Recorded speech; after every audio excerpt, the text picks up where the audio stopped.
Ayo, Greg Branos for the Coachspeak Index. What is up? What's happening? What's good? Here at Coachspeak Index temporary headquarters. Very, very busy week. A lot going on in training camp. Also, we launched a private Discord this week. You are going to want to get in there if you were playing fantasy football for any amount of money. A lot of really important information from all the press conferences. I watch every press conference from every head coach, every offensive coordinator, every GM, and you see a lot of those tweets of the videos and quotes on the Coachspeak Index Twitter account. And there's a lot of extra, really important information that happens in those press conferences that goes only into the private Discord. We have threads for every single team.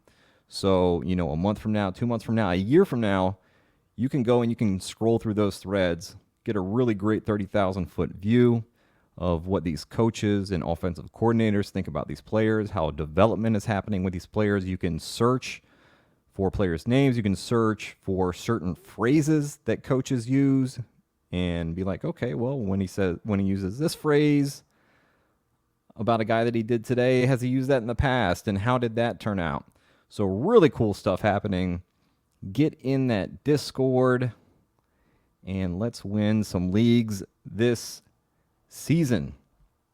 And also, I really hope you're drafting on Underdog. I got Brandon Ayuk in the middle of the third round the other day. It is crazy on there right now with all the casuals jumping in. They're scared to draft Brandon Ayuk for some reason, thinking maybe that he's not going to play this year. I don't know what's going on. Just the uncertainty surrounding him has people scared to draft him sometimes. And just a real chance to benefit there. You can sign up with promo code Coachspeak, claim a special pick'em, and on your first time deposit, you will get an offer of up to $250 in bonus cash. That's pretty cool. That is 10 Best Ball Mania teams. Or you can do some pick'ems. I love Brock Bowers, higher than 650.5 receiving yards. A lot of really great pick'ems on there. I did a couple $15 ones yesterday with a bunch of players. Pays out $1,200 if all 8 of those come through. And it still pays out if 6 or 7 of those hit, which is pretty cool. All right, let us jump into it right now. We will talk about everything that has happened this week in training camp. It is a lot, and there is absolute depth chart chaos happening. So let's talk about it. Let's discuss it.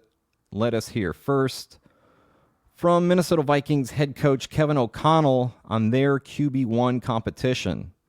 QB assessment so far, especially for JJ and Sam, and are we closing in on seeing JJ with the first team in practice here? I think my assessment is, essentially how I wanted things to go early on. I mean, Sam's really taken the majority of the 1 reps. JJ's gotten some reps 2s versus 1s where he might not be out there with the 1 offense, but he's certainly seeing some of the things that will allow him to start phasing into, getting into the huddle. We're making it almost harder than it will be when he gets into that first group. But, as far as rep counts and performances so far, I think that both guys have done a lot of really, really good things, and some, more notable visually than others. But I also think both guys have made some mistakes with the football, learning mistakes where they're trying to either see if they can squeeze a ball in over the middle before a safety can step in front, or maybe not taking a chance down the field in a one-on-one where maybe that's our best option, and things like that. And then how we introduce the pass rush in pads now, how consistent can you be with their footwork as if it is 7-on-7, as if it is, throwing in Josh's individual routes on air, because that's a true test, because we can drill everything we want to do. We can build a whole plan of attack every single day, but it's got to translate at least minimally at first, and then you start building comfort as it goes. And it's not supposed to be, remember what I said, we're not chasing perfection, just the progress that you can show from, like in Sam's case, throws an interception on a third down, weighty down type play, and comes back and hits a deep ball down the field.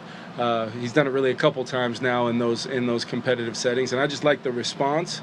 And then JJ, just how consistent can you be, stacking as many plays, just doing your job together with the other 10 guys in the huddle, and good things are going to happen. And both of them, I would say, have done a really good job of that. You will, at some point, see JJ, be consistently maybe getting a little bit more one reps there.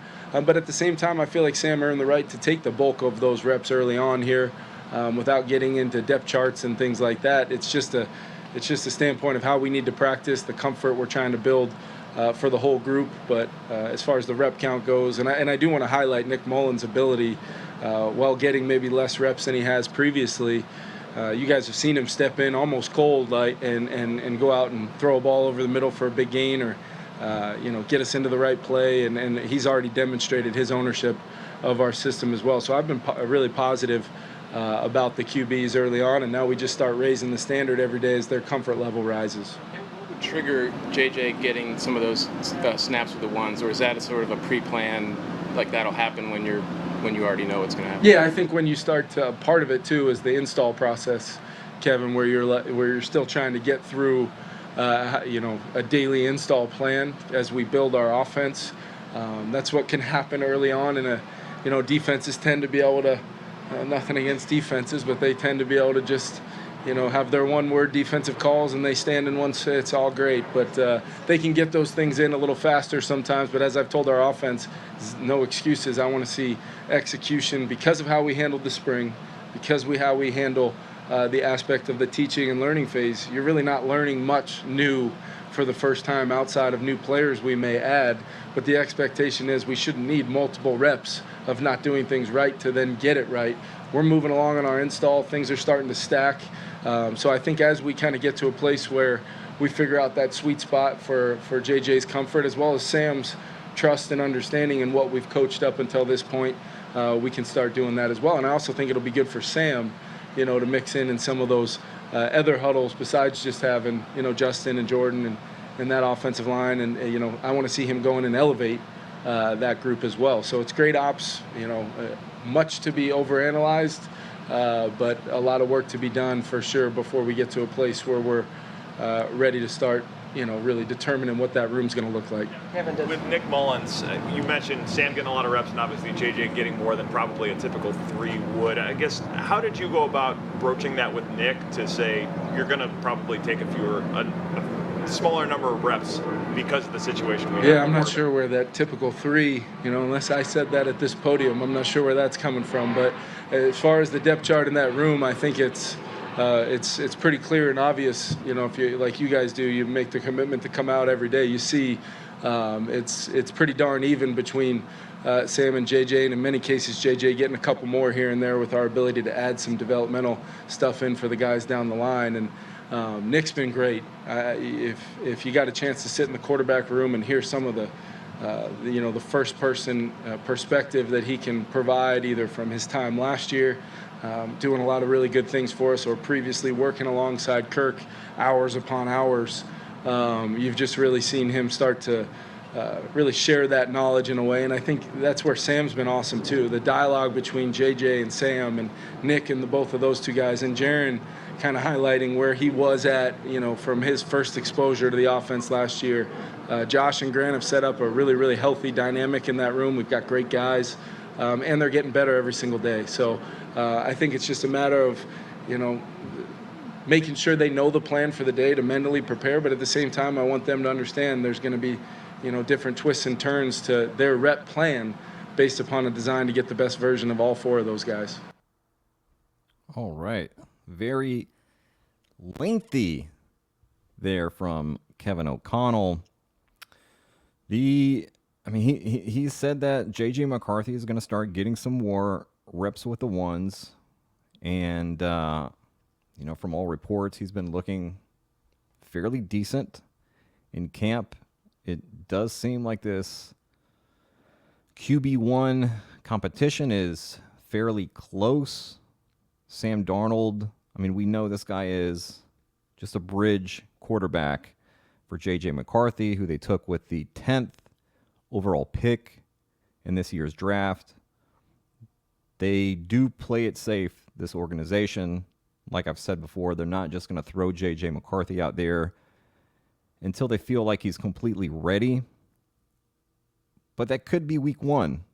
If he avails himself during camp, if he plays really well during the preseason. Now, that's going to be against pretty vanilla defenses. We saw Aiden O'Connell light things up last preseason. But he does have a chance to play fairly early in the season. Maybe it's not week 1. Maybe it's after the week 6 bye. Minnesota has a pretty tough, first 5 games before their bye. And it's also sounding like, which we'll talk about in a little bit, but it's sounding like TJ Hawkinson will be back by week 7, maybe a little bit earlier. So it could make sense. Okay, got another extra top-tier weapon for you now, JJ. Why don't you come in, show us what you can do? Minnesota probably not going to have that great of a record after their first 5 games. Again, tough schedule. We'll see. We'll see. But, yeah, I don't think it's a situation where Sam Darnold plays the entire year. 10th overall pick. They're not just going to redshirt this guy for the entire season. I don't see that happening. And if it's a close competition and J.J. McCarthy, they feel like he's ready to go out and play NFL football, he'll be out there. All right, speaking of 50-50, here is Kay Adams with a real pointed question for Drake Maye, coach of the New England Patriots. Talk about the offense with Drake Maye and Jacoby Brissett. You have maintained it's Brissett's situation, and unless Drake Maye wows you, what is one thing Drake Maye could do to wow you? It doesn't really matter what position we're talking about, honestly. It's about competition. If we want to stick on the quarterback side, look, Jacoby has a very good understanding of this offense, but he understands that all of the quarterbacks will have an equal opportunity to go out there and show what they can do.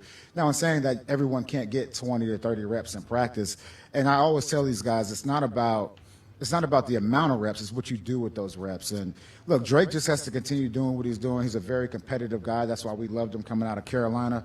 Grew up in a household with, all boys, those guys playing basketball all the time and competing. And look, he'll have his chance, he'll have his opportunity, but at the same time, we're not going to put him out there if he's not ready to go. At the end of camp, if they are neck and neck, if they're so close, if Drake Maye improves as he should, every practice, every camp, every rep, who's going out there? That's a tough question. That's a tough question. I think at that point you have to go with NFL experience, and you have to go with Jacoby in that instance. I keep hearing you say pro ready. Every press conference, everything, that Jacoby Brissett's pro ready. What does that mean to you outside of just experience in-game action, which Drake Maye can't get until you roll him out there? Yeah, there are things like out here on the field, you can script everything. You have a controlled environment. When I talk about pro ready, it's the off-schedule type of plays. It's being able to pull the nose up on the plane as it's going down. Like, just those things are what I think about when I say pro ready, and just the way they approach the game. Obviously, Jacoby has experience, but Drake is also approaching the game the right way, but we'll just have to see. Very similar situation in New England that we have in Minnesota. Have a arguably decent veteran quarterback in Jacoby Brissett, like Minnesota has with Sam Darnold. Not quite like league average starting quarterbacks. And these teams spent very high draft capital on quarterbacks in this year's draft. Drake Maye, 3rd overall pick. So, yeah, I believe it's probably going to be Jacoby Brissett starting the season. Drake Maye said about a week or two ago that, yeah, Drake Maye could absolutely start if he just really wows us in camp, which we still have time left. he could show some really good things. He has the tools. They drafted him 3rd overall for a reason. They might feel like they have a better chance of winning with Drake Maye at some point during this season. And this is a team that is not expected to win very many games. So another team that can get off to a bad start. Okay, it's clear that we're not going to make the playoffs. Let's see what our 3rd overall pick has. And you know, they're not, just like Minnesota, they're not going to roll them out there if they feel like, man, well, first of all, maybe we made a bad pick. This guy is not ready. Drake Maye has talked before about the floor with Drake Maye. He knows the ceiling is super high, but you know, he's very curious what that floor is. He said you have to think about the floor. If they feel like he needs more time, okay, maybe it's not until much later in the season that we see him. If they feel like he needs another year, maybe we don't see him at all. I think that's unlikely. I think we will see Drake Maye at some point. If I had to guess at what point, I would say before, midway through the season. I think the odds would be in his favor to play before, week 8, week 9, right around there. But you don't spend the 3rd overall pick or the 10th overall pick on a quarterback in 2024 to not play this guy or have plans to not play this guy. Things would have to go really, really wrong with both of these quarterbacks for them not to play at all this year, or for them to even not play much this year. Moving on to Philadelphia, here is head coach Nick Sirianni talking about adding some new wrinkles to the running game for his quarterback. The +1 quarterback run game this season for Tampa to be more successful than it was last year, or the offense in general to be more successful. Yeah, again, the things that we're doing in the quarterback run game, there is a lot of similarities of the things that we're doing from last year, and then there's also some new wrinkles that we're able to have, and so I wouldn't say it's been a huge change as far as the quarterback run game goes, but there are definitely new wrinkles and new ways to get to things and new ways to hide things and new ways to disguise things, and when you hide things and disguise things, kind of like what we're doing right now. The points change sometimes. The way the math plays out changes sometimes because the defense has to react to the motion or to the shift or to the different formation or different personnel group that we're in. All right, man. Jalen Hurts in this offense with Kellen Moore coming to town, introducing some more motion there. There's going to be a lot to worry about for defenses. Still a really good offensive line. A.J. Brown, nasty. Devonta Smith, nasty.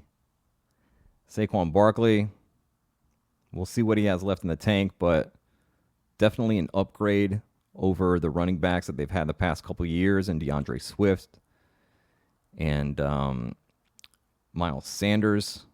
Forgot Miles Sanders existed for a second. I was like, who's that running back 2 years ago who is currently buried on one of the worst teams in the NFL? But this is going to be such a tremendous offense.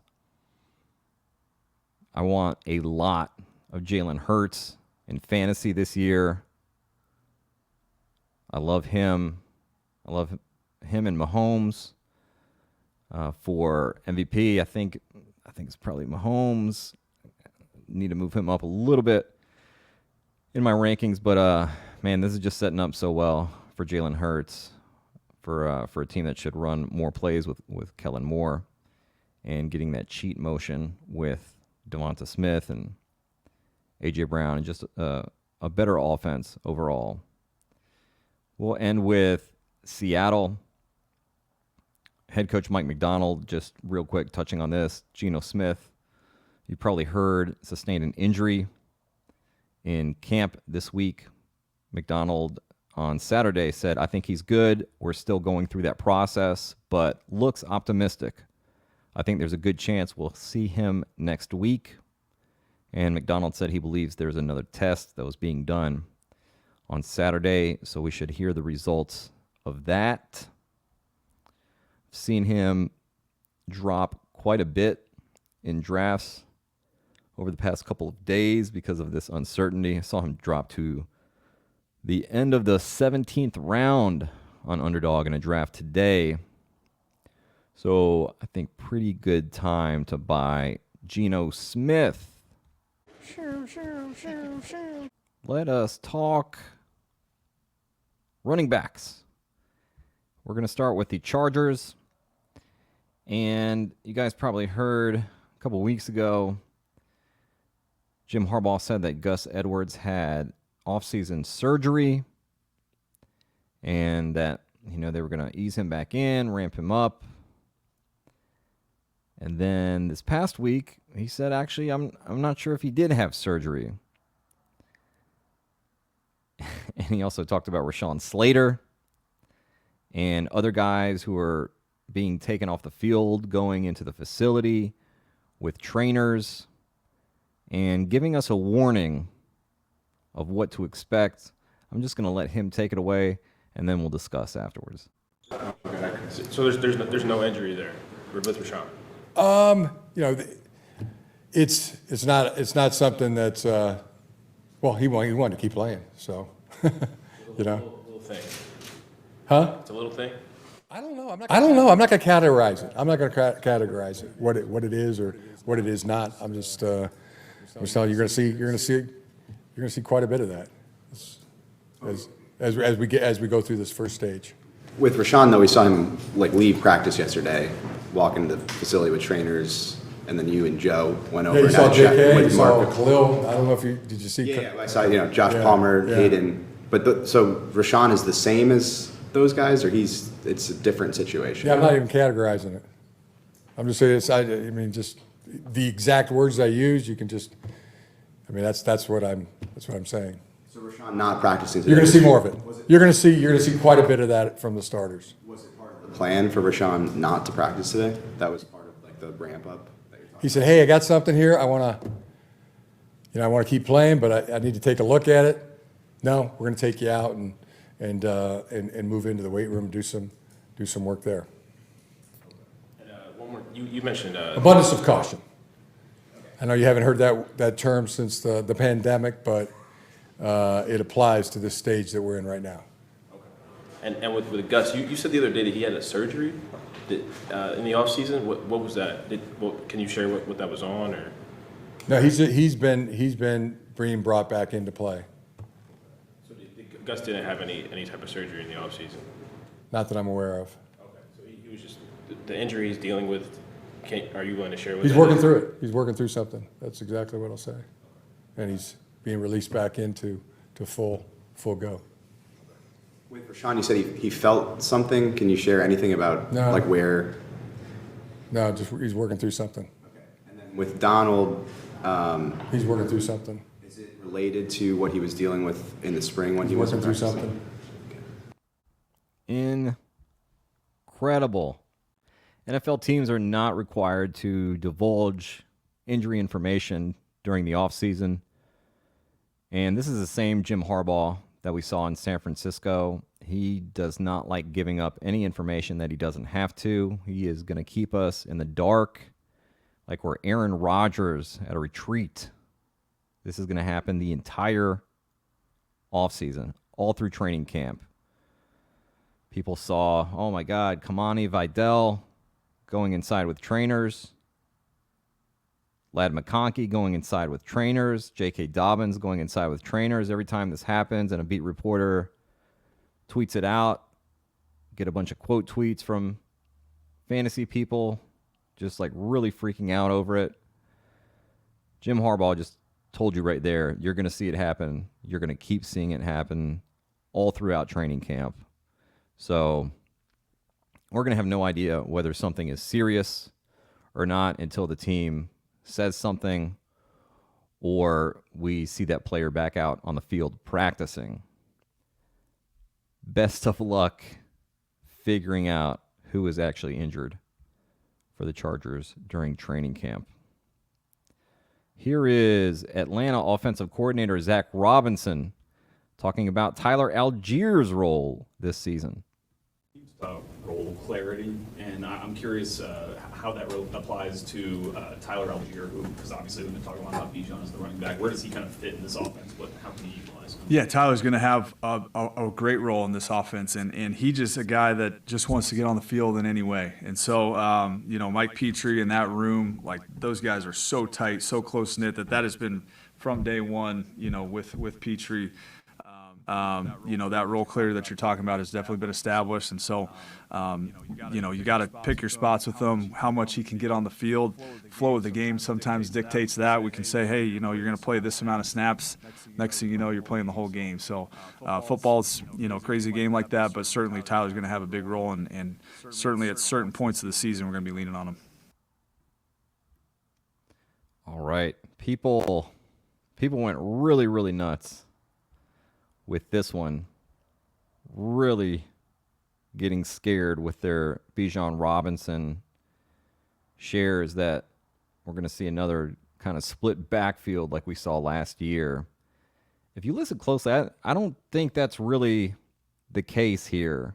He's saying that we're going to pick our spots with Tyler Algier, and it depends on flow of the game, right?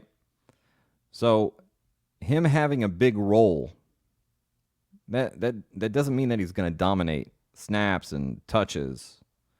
It just means he is going to play a good deal, right? That could be like 30% of snaps. That's a significant amount of snaps for an RB2.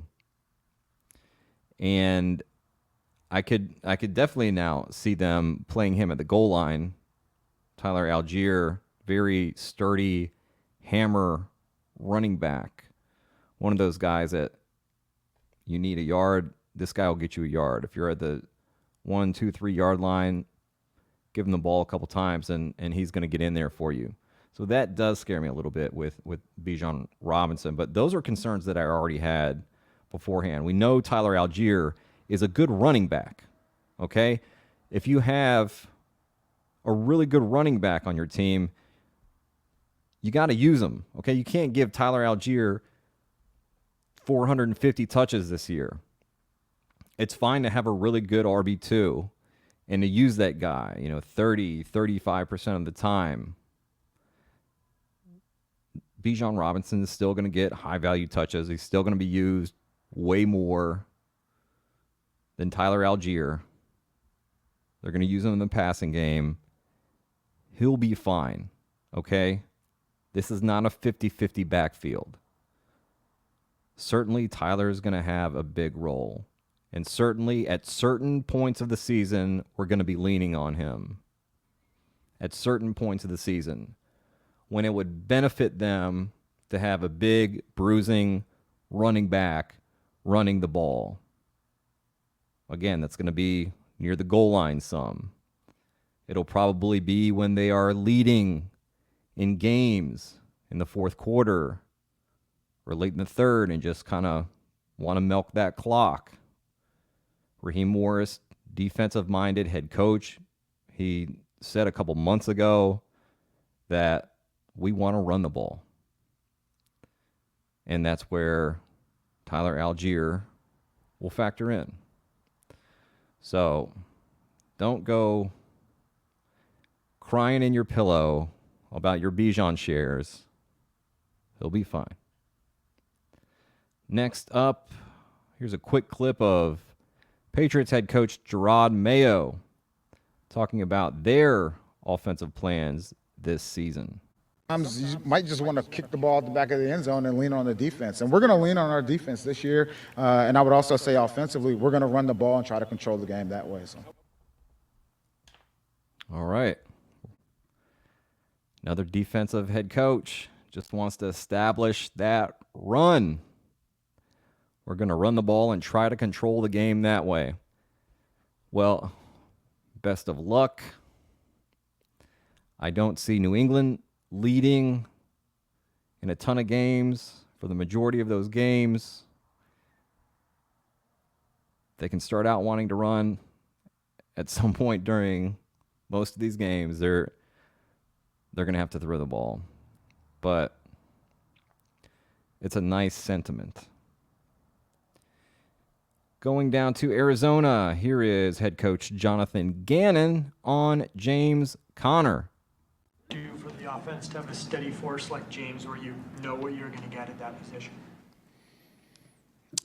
I would say you want to be balanced. You want to be able to run the ball when you want to, when you need to. You got to be able to throw the ball when you want to and when you need to. So the better players you have in the run and pass game, hopefully you're a better offense. But he's been fantastic. I think he's improving his game. He looks very explosive out there, fresh, big, strong. He's going to have a good year. Improve. I mean, he was already so good last year. What is the next step for him? Ask him every facet of his game. That's what he's striving to do right now. You're either getting better or you're getting worse. I know that's a cliche, but that's a lot of our guys take that to heart. You know what I mean? If he feels like he's not improving his game, he feels like he's falling behind. He's one to not want to fall behind. Jonathan Gannon, offensive coordinator Drew Petzing, this entire Cardinals organization loves James Conner. This guy is the clear-cut RB1 here. Do not get it twisted. A lot of people thought Trey Benson was going to come in and compete for this job or take this job. Not going to happen when James Conner is on the scene. In fact, let's hear again from Jonathan Gannon on the running back room behind James Conner. You've seen from the backs behind James that competition? Yeah, it's a great competition. I mean, a healthy blend of different skill sets, different experiences. Guys do some really good things, but Autry does a good job of, coaching the details and letting them be who they are, within the play. Here's what needs to get done. But if you need to get to it off your fourth step and you need to get it off to your fifth step, that's okay. You know what I mean? So I think they're doing a heck of a job. As always, you want to see backs carry the ball when it's live. But there's a lot that needs to be done before we play New Orleans for those guys to play well for us. But I like the path that they're on. Where have you seen Amari take the biggest step so far? So he feels like he has some juice in there. You could ask him. I'm probably going to blab a little bit, but I thought that in February I said, you need to let's get going, get in shape here. I might have called him pudgy. But he looks good. He looks good. He's rocked up. I think explosive. He looks explosive. And he's probably second year in the system, playing a little faster mentally. But what he does, obviously in the run game, he's a talented runner. He had a good run yesterday, really good run yesterday. Instinctive, does what he's coached to do and then kind of let instincts take over and make a play. But he's really good on third down. Really good on third down. He's very smart. He's big enough and has enough toughness to, step up in a gap and stone somebody. That's a luxury, especially for a rookie back to be able to do that. So he plays a lot. He wears a lot of different hats. He's going to factor on fourth down. He's doing a good job. Trey Benson talked about working on his pass protection. Yeah. Is that the focus for him to be able to get on the field more? No, I think the focus is make sure you're improving your game in all aspects. So for him, it's fourth down, it's aiming points, it's pass protection, it's what you do in the passing game, ball security. I'm on him about that. So no, there's no one thing that's going to get you on the field. It's making sure that you're becoming a better player each and every day. That's a little bit rough for Trey Benson there. That ADP has been way too high all summer. I talked about this a couple months ago, how this Trey Benson ADP just did not make sense. And we are starting to hear about that from the coaches. Jonathan Gannon loving what Amari DiMercato can do on third down, saying he's really good on third down. That pass protection stuff is so important. Trey Benson, rookie coming in, got a lot to work on. So, very clear cut. James Conner, workhorse. They said that going into last year, they asked Jonathan Gannon, do you feel comfortable with James Conner as a workhorse? He said, yes, absolutely, 100%. And we saw James Conner be very efficient, very good last year. The Cardinals ran the ball a lot, and they were good at it. And James Conner just went absolutely nuts when he was healthy. And a lot of people pointing out, oh, James Conner doesn't really stay healthy. It's true. He's missed several games each season in the NFL. But it's not automatic that it's going to be Trey Benson if something were to happen to James Conner for a few games or for a lot of games. Beat reporters have been talking about Michael Carter and Amari DiMercato. So, yeah, the bet should be on James Conner, and Trey Benson should be going a lot later than he has been, right around that 10th round range. So many other guys I'd rather have than Trey Benson. Time to drop him in your ranks. Dallas Cowboys. Here is head coach Mike McCarthy on Royce Freeman, who they picked up.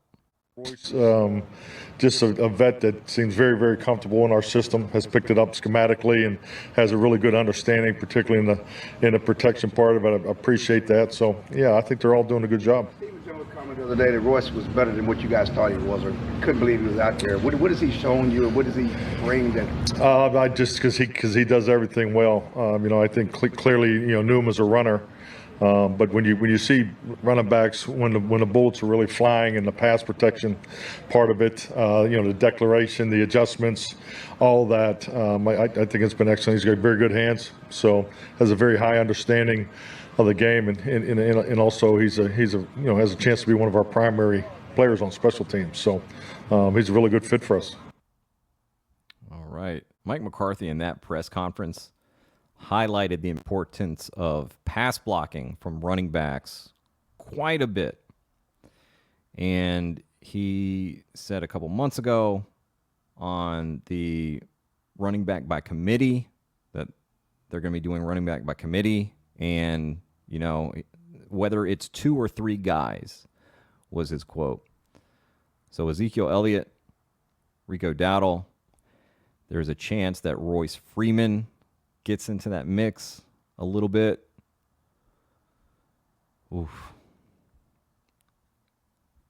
Here is Miami Dolphins offensive coordinator Frank Smith on Devon Achane. Same lines with Achane.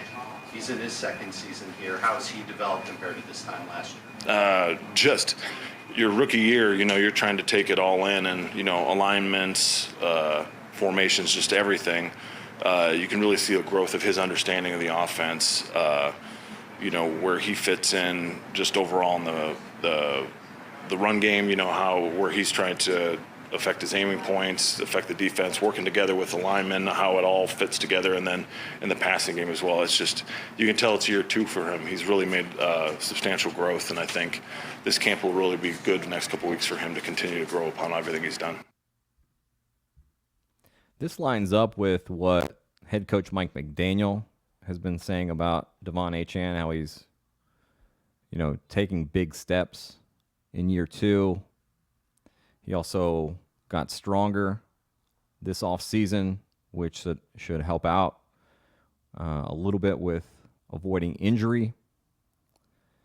We saw how good he was last year.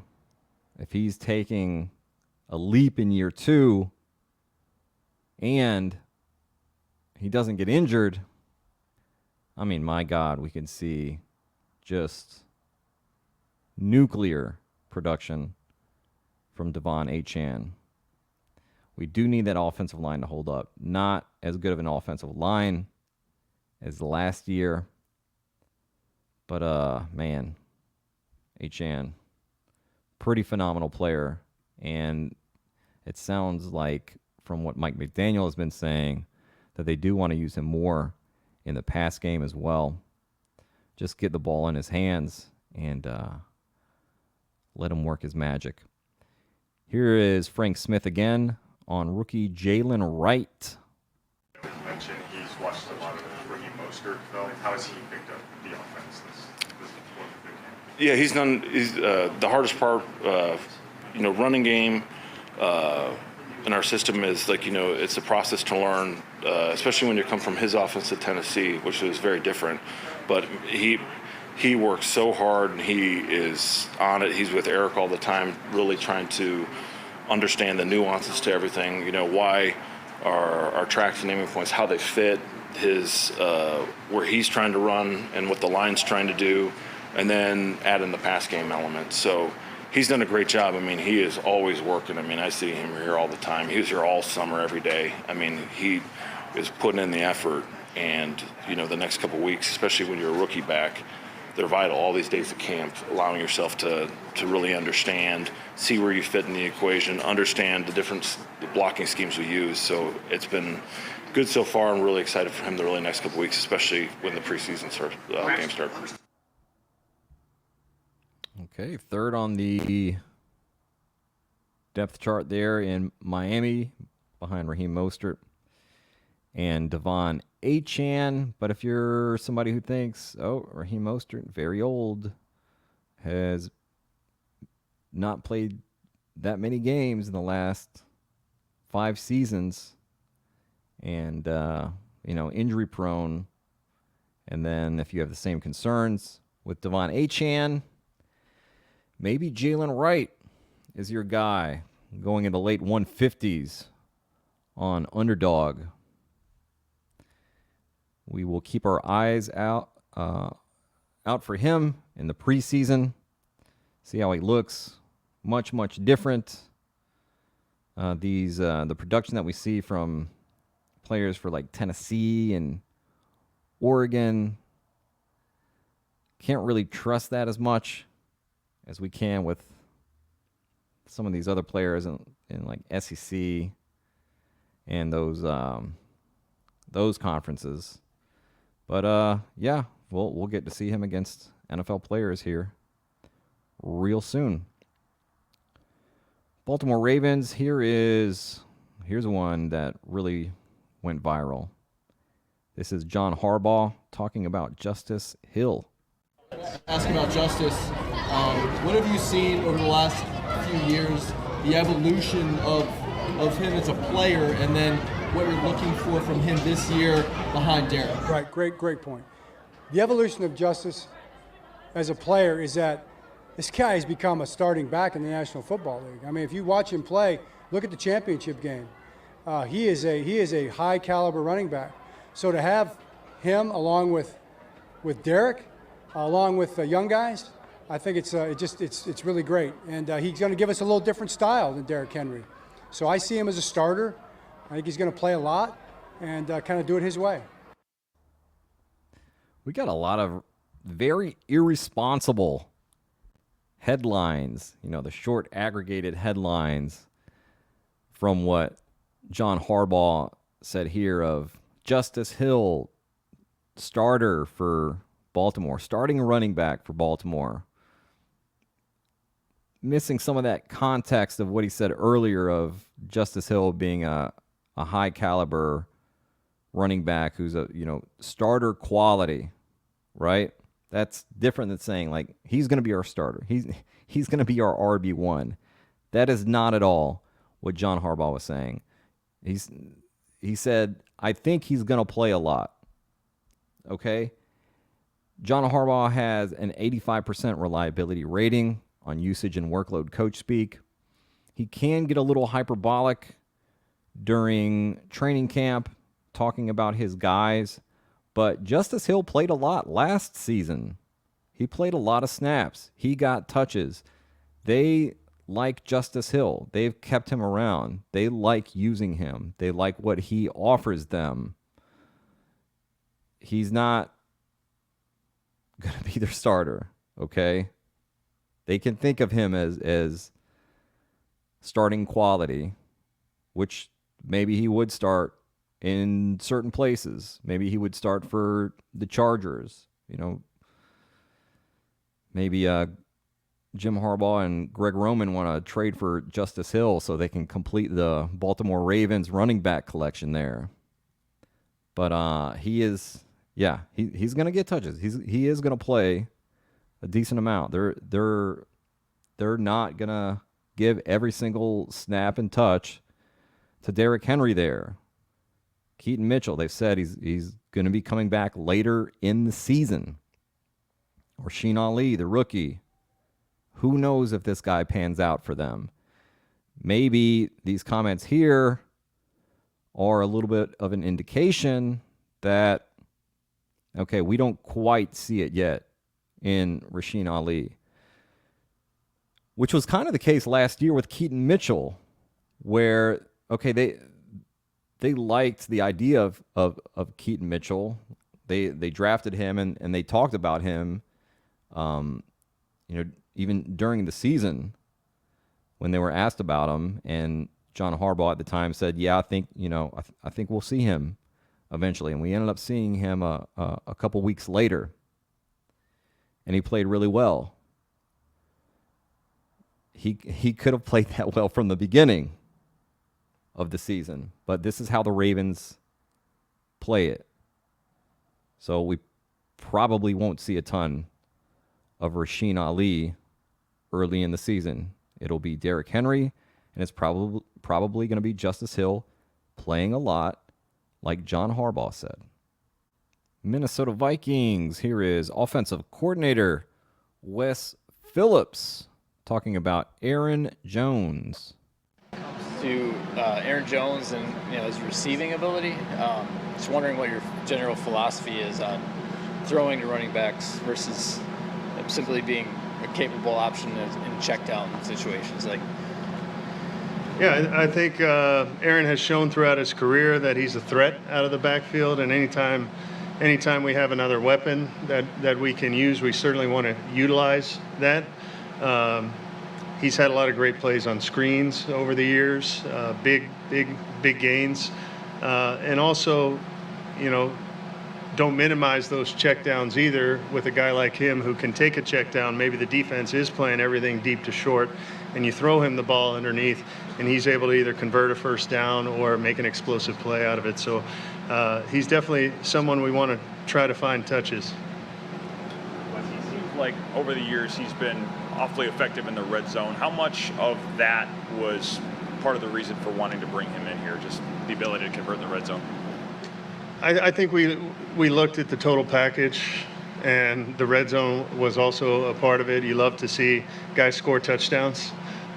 We like to bring in guys who score a lot of touchdowns. So, his red zone ability definitely a positive as far as his game is concerned, but really the overall player, the vision in the run game, his ability to communicate what happened on runs in real time, come back to the huddle or come back and maybe he's getting subbed in and he's saying, well, Ivan Pace, the backside backer, he played over the top, and so I was trying to set him up, and that's why I made this cut. Those things are pretty special, and I don't know if it's natural, but he's got enough experience over time, and he's a smart football player, so it's been impressive to see him play. All right, weapon in the red zone, weapon out of the backfield. Aaron Jones, around ADP of 81 on Underdog, can build some real nice 0 RB teams, starting with him. Here is Vikings head coach Kevin O'Connell on his offense, on Aaron Jones, and on Ty Chandler. But question, Dan, I'm telling you right now, and I've said it publicly enough, and I know our opponents who tend to tune into the show because of the greatness that you are, they're hearing that we're going to run the football, and we want to establish it. I have a ton of confidence in Ty Chandler.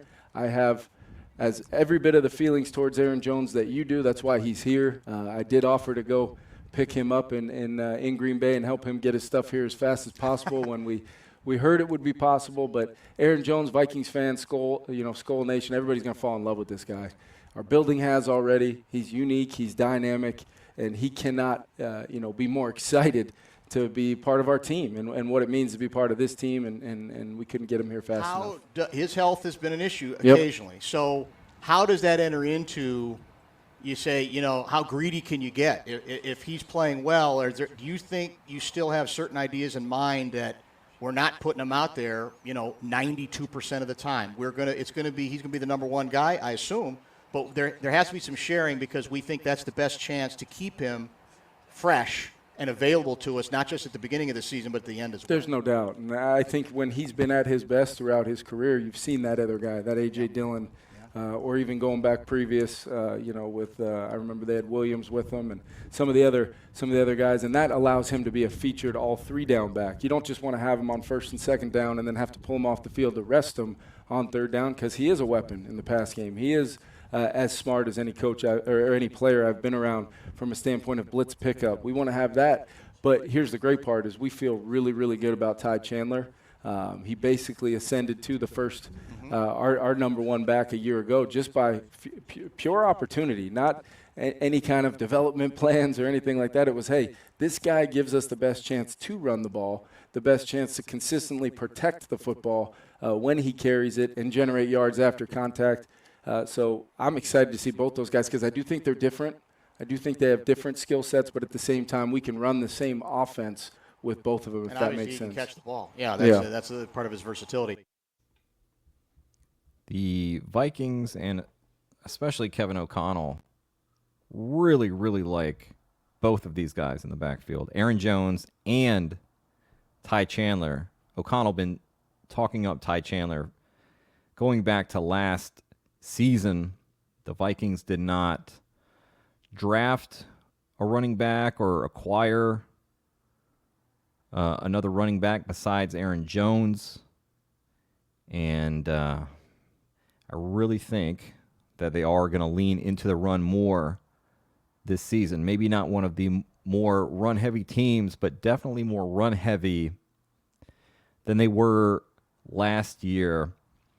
In fact, in the Coachspeak Index private Discord, put in some notes from Kevin O'Connell press conference this week talking about C.J. Ham and the important role that he's going to play this year in their offense and in the run game.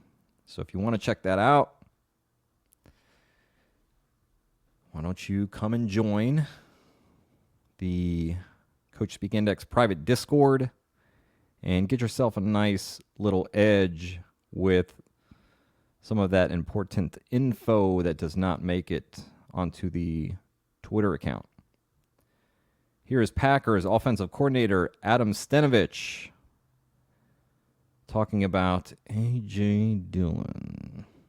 Steno, Matt said that this is the best version of A.J. Dillon he's seen. Is that just another offseason cliche of this guy's in the best shape of his life, or do you actually see something different? No, I do. I noticed when he walked in the door, first day of OTAs, I was like, whoa, he looks just chiseled, more strong than he's ever looked. And he's been running the ball hard, so it's been good to see. Anytime you can have Josh Jacobs and A.J. Dillon, that's a pretty good 1-2 combination right there. So I'm excited to see those guys this year.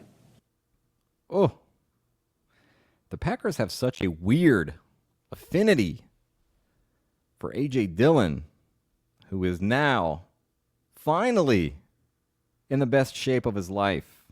He looks like he's actually been out there farming the fields, been getting that work in instead of just simulated work.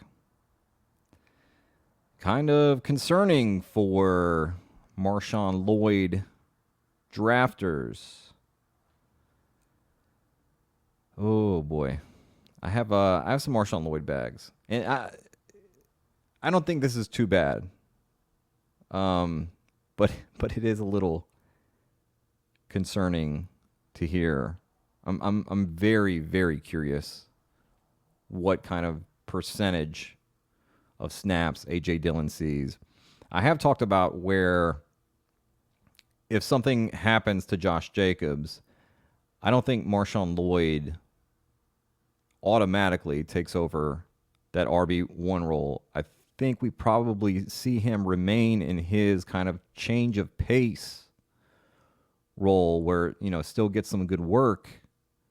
And we know Matt LaFleur philosophically likes to have a running back rotation where that top guy sees around 60% of snaps and then 40% go to the other guys, mainly to one other guy. We saw them use A.J. Dillon last season, who looked like he was running in quicksand every time he touched the ball. But, last year he wasn't in the best shape of his life, so maybe this year is the A.J. Dillon year.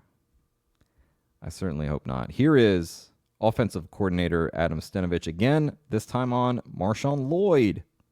And I'm not looking for a medical update about Marshawn Lloyd, but how's he doing as far as whenever he's healthy? Is he going to be able to get out there and play, or is he just kind of falling hopelessly behind at this point? Well, no, I wouldn't say falling hopelessly behind. Yeah, it's pretty dramatic. Yeah. No, anytime, obviously, you want your guys out there so they can get reps and they can learn, especially when they're rookies and they haven't played and things like that. So is he behind? Yeah, but is he hopelessly behind? Absolutely not. We'll get him out there. We'll put him in situations, that we think he can handle. And then as we move forward, we'll put more on his shoulders. But from what I saw from OTAs, I was very, very excited about his speed, his cutting ability, his ability to catch the ball from the backfield and stuff like that. So, I can't wait to get him out there. They have talked quite a bit this offseason about how much they love Marshawn Lloyd coming out of the backfield, that, they want to get him the ball there, get him out in space, get him going, really fast dude. And, want to deploy him out of the backfield. That's pretty nice to hear, right? Those high-value touches. And here is Matt LaFleur, Green Bay Packers head coach, talking about Marshawn Lloyd. Today, Marshawn Lloyd said the difference between walkthroughs versus actually practicing was astronomical. How do you feel like he did in his first day back? Yeah, he's a work in progress. He's missed a lot of time, a lot of valuable reps. Certainly got to get him back into football shape. There's no other way, in my opinion, to simulate that other than being out there, getting those reps. But he's a guy in terms of the skill set that we're super excited about. I think he's been as locked in as you can be, just getting those mental reps. So now it's just a matter of going out there and doing it. Marshawn Lloyd seems pretty boom busty. Not as big on him in redraft, but in best ball with his ADP in the 140s and dropping a little bit now because of this A.J. Dillon talk, I think it's still a pretty good value. Maybe he hits, maybe he doesn't, but you're not paying a huge price for him, and this is going to be one of the better offenses in the NFL. If he can just get a nice 30% of snaps, if he can get 8 to 12 touches, maybe a little bit more per game, including those high-value touches, including seeing some targets out of the backfield, some schemed up stuff to try to bounce him out to the outside where he does his best work. And then we will get usable weeks from him in best ball at a later round ADP. I think that's a pretty nice deal. And maybe he does just turn out to be this really, really great running back that some people think. Some pretty respected analysts had him as their top guy in this class, and many more had Marshawn Lloyd as their second guy in this class. It's definitely possible. We don't know. We won't know until we see him out there. But in best ball, when you're drafting all of these teams, You got to take a shot on these guys. If Marshawn Lloyd ends up hitting big and you had no exposure to him, you're buried because people got him really late and they built some really great teams with Marshawn Lloyd, a running back on a high-powered offense with one of the better offensive coordinators in the NFL. And I think it's worth pointing out, Green Bay is drafted fairly well with Matt LaFleur there. So maybe Marshawn Lloyd is a thing in 2024. Buffalo Bills, here is offensive coordinator Joe Brady talking about Ray Davis and fellow running back James Cook. Couple fumbles, Ray Davis has had a pretty good camp. What have you seen from him? Fumbles is a big thing. His demeanor, he's as mature as they come. It's so important to him. Football is everything, and he understands how important the football is, and putting those on the ground obviously impacted him. But what I liked is, I talked last time about when guys make mistakes, you can tell about how your team is, by how they respond and everything. And you watch him, and he's able to move on to the next play. Now, obviously, in a game, you fumble, they get the ball, you're having to go to the sideline. But I think a lot of guys, especially young guys, have a tendency when they make a mistake, they let mistakes breed mistakes, and it kind of bleeds into the next plays. And he's able to take a deep breath and obviously be frustrated, but all right, this next opportunity is another one. And so I've been pleased with how he's. I'm saying pleased a lot already, but I've liked how he's played and practiced. Did you see much? What did you see from him in short yardage? And do you have someone who can be better than Josh, or besides Josh, who can be great in short yardage? Yeah, I mean, I think what is a short yardage running back? It's some of it is scheme. It's you got to get 1 yard. It's short yardage is one of those plays that efficiency-wise, if I call a run play on 1st and 10 and I get 1 yard, we're feeling pretty bad about ourselves. But on 3rd and 1, I call the exact same play. If we get 1 yard, I'm feeling good. So some of that is just hats, hat on hats in the blocking game. I think from a running back, as long as they're able to, drive their legs and play physical, it doesn't matter the size of the back. And, I feel confident with Jimbo all the way down that it's 3rd and 1, we can give him the football to be able to get a yard. A lot to dissect there. Not great for a rookie running back to be experiencing fumbling problems during camp. We heard and saw Joe Brady's frustration there with that.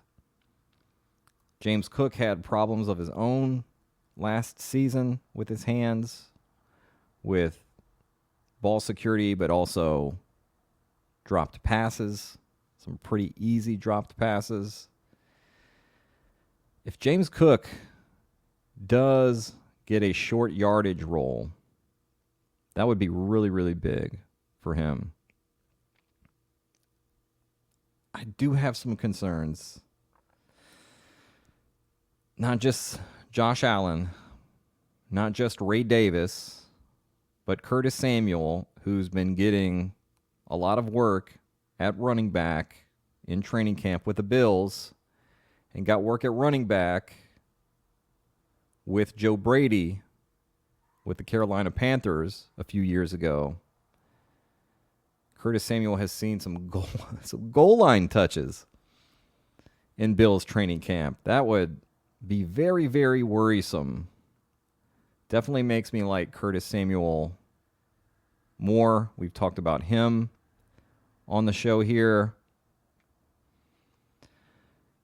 James Cook is kind of a tough click for me. This short yardage back talk. Okay. I'm a little more intrigued now to click him. I'm not dying to take him at or above ADP. If he falls a little bit, especially with the Josh Allen, if I've taken him, would like to stack that. But Josh Allen, really, really good short yardage runner himself. Got Curtis Samuel, Ray Davis, big dude. But if he's fumbling, they're probably not going to trust him on the goal line there. Very interesting situation. San Francisco 49ers. Here is Kyle Shanahan talking about Jordan Mason entering the conversation for RB2. Last 2 years, Elijah Mitchell was a pretty clear-cut number 2 tailback. Has that started to blur at all with Jordan Mason playing like he has? I'd say nothing against Elijah. There's been no fall off in Elijah at all, but JP runs at a very high level.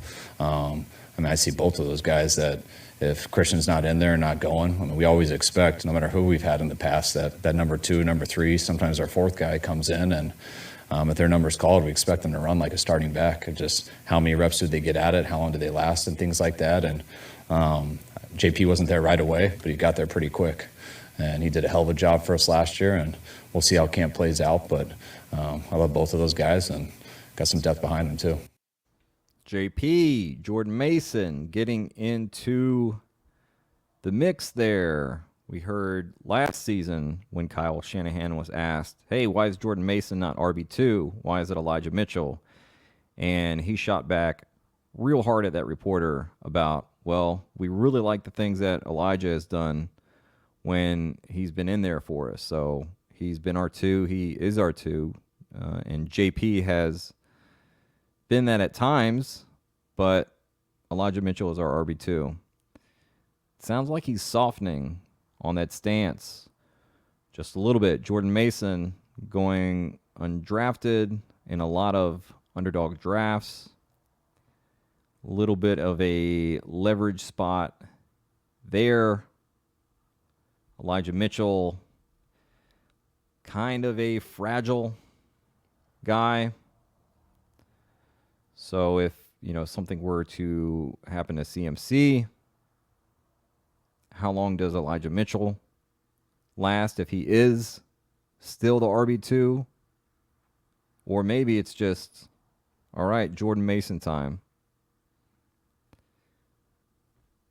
Might be a good idea to take a shot here and there on Jordan Mason. We see just absolute craziness every year in the NFL and fantasy. Saw it last year with Zach Moss. You never know what's going to happen, which guy is going to get injured, and then which running back or player is going to have to step up. And Jordan Mason has looked pretty good with the ball in his hands.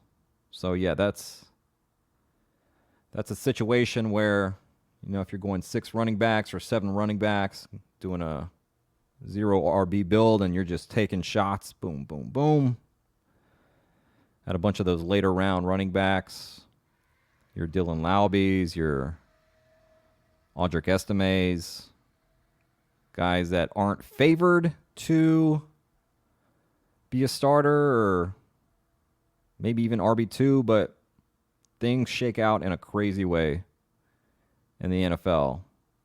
So could be a good idea to grab a few Jordan Mason shares. Let's move on to the Carolina Panthers. Here's head coach Dave Canales talking about Chuba Hubbard. As you've stated, what have you noticed about Chuba's mentality coming into this camp as at the top of your depth? Oh, I love it. That's the attitude we're looking for. You talked about JC. There's a guy on offense, Chuba Hubbard, and this guy is like, he means it. Now, he runs angry, and he runs with the style that we want to be about. So I can't wait to give Chuba those opportunities to really, again, like as we find us, to really champion those guys that bring that kind of toughness. Running angry is very big for Dave Canales. He talked about this at the owners' meeting when they asked him, hey, who's going to be your RB1? How is that competition going to be decided? And he said, whoever wants it the most, whoever runs the angriest, that will be who we want to give carries to. And now he's talking about Chuba Hubbard running angry and running with a style that we want to be about. That is a pretty big signal for Chuba Hubbard. Very, very big clip coming up right here. in relation to this Carolina backfield. You've probably already heard about it, but you may not have seen the clip. We did post it on the Twitter. We posted it in the private Discord 3 hours before we put it up on Twitter. Gave our members there a chance to rip through some drafts before we put it out to the public. Here's Dave Canales talking about rookie running back Jonathon Brooks, who is coming off a torn ACL. How's Jonathon Brooks progressing, and do you feel like he'll get any preseason action? He will not. He will not play this preseason. He's doing great. I saw him running out a little bit before practice. They have a progression on him. He feels stronger and stronger every day. He's really focused, and he's into what we're doing mentally with our walkthroughs, just watching and in classroom and stuff. He's been really attentive that way. So I'm happy about what he's doing there. And then physically, this is a guy that really can make an impact for us. So again, want to be really smart about when we bring him back in. Is there a chance that he and maybe even DJ Wadham could start the season on There's a chance, so again, we have to just take it week by week and really trust the information we're getting from our training staff. Are you surprised that Jonathan's not going to be ready for the preseason, or is that something you expected coming in? Yeah, it's something that we expected, even just coming into the spring. We knew just the timeline and progression of where he was at. We knew we were not going to have him for the preseason. And even if he was kind of ready, it's still, there's a confidence thing. We want to be able to just ramp him up little by little to the point where he feels ready to go, and so it's kind of been in the works. You're looking at like what, 3 week 3, 4, or what's something around there, week 3, week 4, that would be great, but again, this is a guy with a long career in front of him, somebody that we think really highly of, so we want to make sure we're really smart with this one. Yeah. To clarify, you were asked about week 3, week 4 for Jonathan. Yeah. That doesn't mean that he couldn't be activated before then? Correct. Yeah. And so just to your point, it's like the on-field progression, the type of cuts, linear running versus the change of direction versus going over bags and then progressively getting into team sessions, like that whole thing's got to be right, particularly when we transition from straight line to the change of direction in the aggressive manner. So that's going to be really the limiting factor or the determining factor, how soon we can get him back or when we should be thinking, conservatively. Pretty big there. Again, got a lot of misleading headlines that very short, pop out, and incite a reaction. They did not give the full picture of what Dave Canales was saying here. And one of the really big parts of this that people latched on to, of the headlines that were going out, is Jonathon Brooks, could start on the PUP list. No mention that he wasn't asked specifically about Jonathon Brooks with that question. They asked about Jonathon Brooks and linebacker DJ Wadham. Is there a chance that they start the season on the PUP? There is a chance, is what he said. And everybody left out the Wadham part, right? There's a chance that those guys could start on PUP. And then not a ton of attention paid to Canales saying that, yeah, he could play before week 3 or 4. But they are going to be smart with him. This is, the Minnesota Vikings approach, and an approach that we see from some of the smarter teams of, we're going to bring him back when he's 100%, when there is the lowest risk of re-injury. It's possible we see him week 1, week 2. Maybe he does start on PUP. But this is a very athletic dude, young player. These are things that work in his favor for coming back from this ACL injury. And I'm not drafting Jonathon Brooks for week 1. I'm drafting him for later in the season. Now, obviously, it'd be better if he were playing week 1. But I've got other running backs by that point. And I'm taking other running backs later after I draft Jonathon Brooks to help me bridge that gap to the time that he's on the field.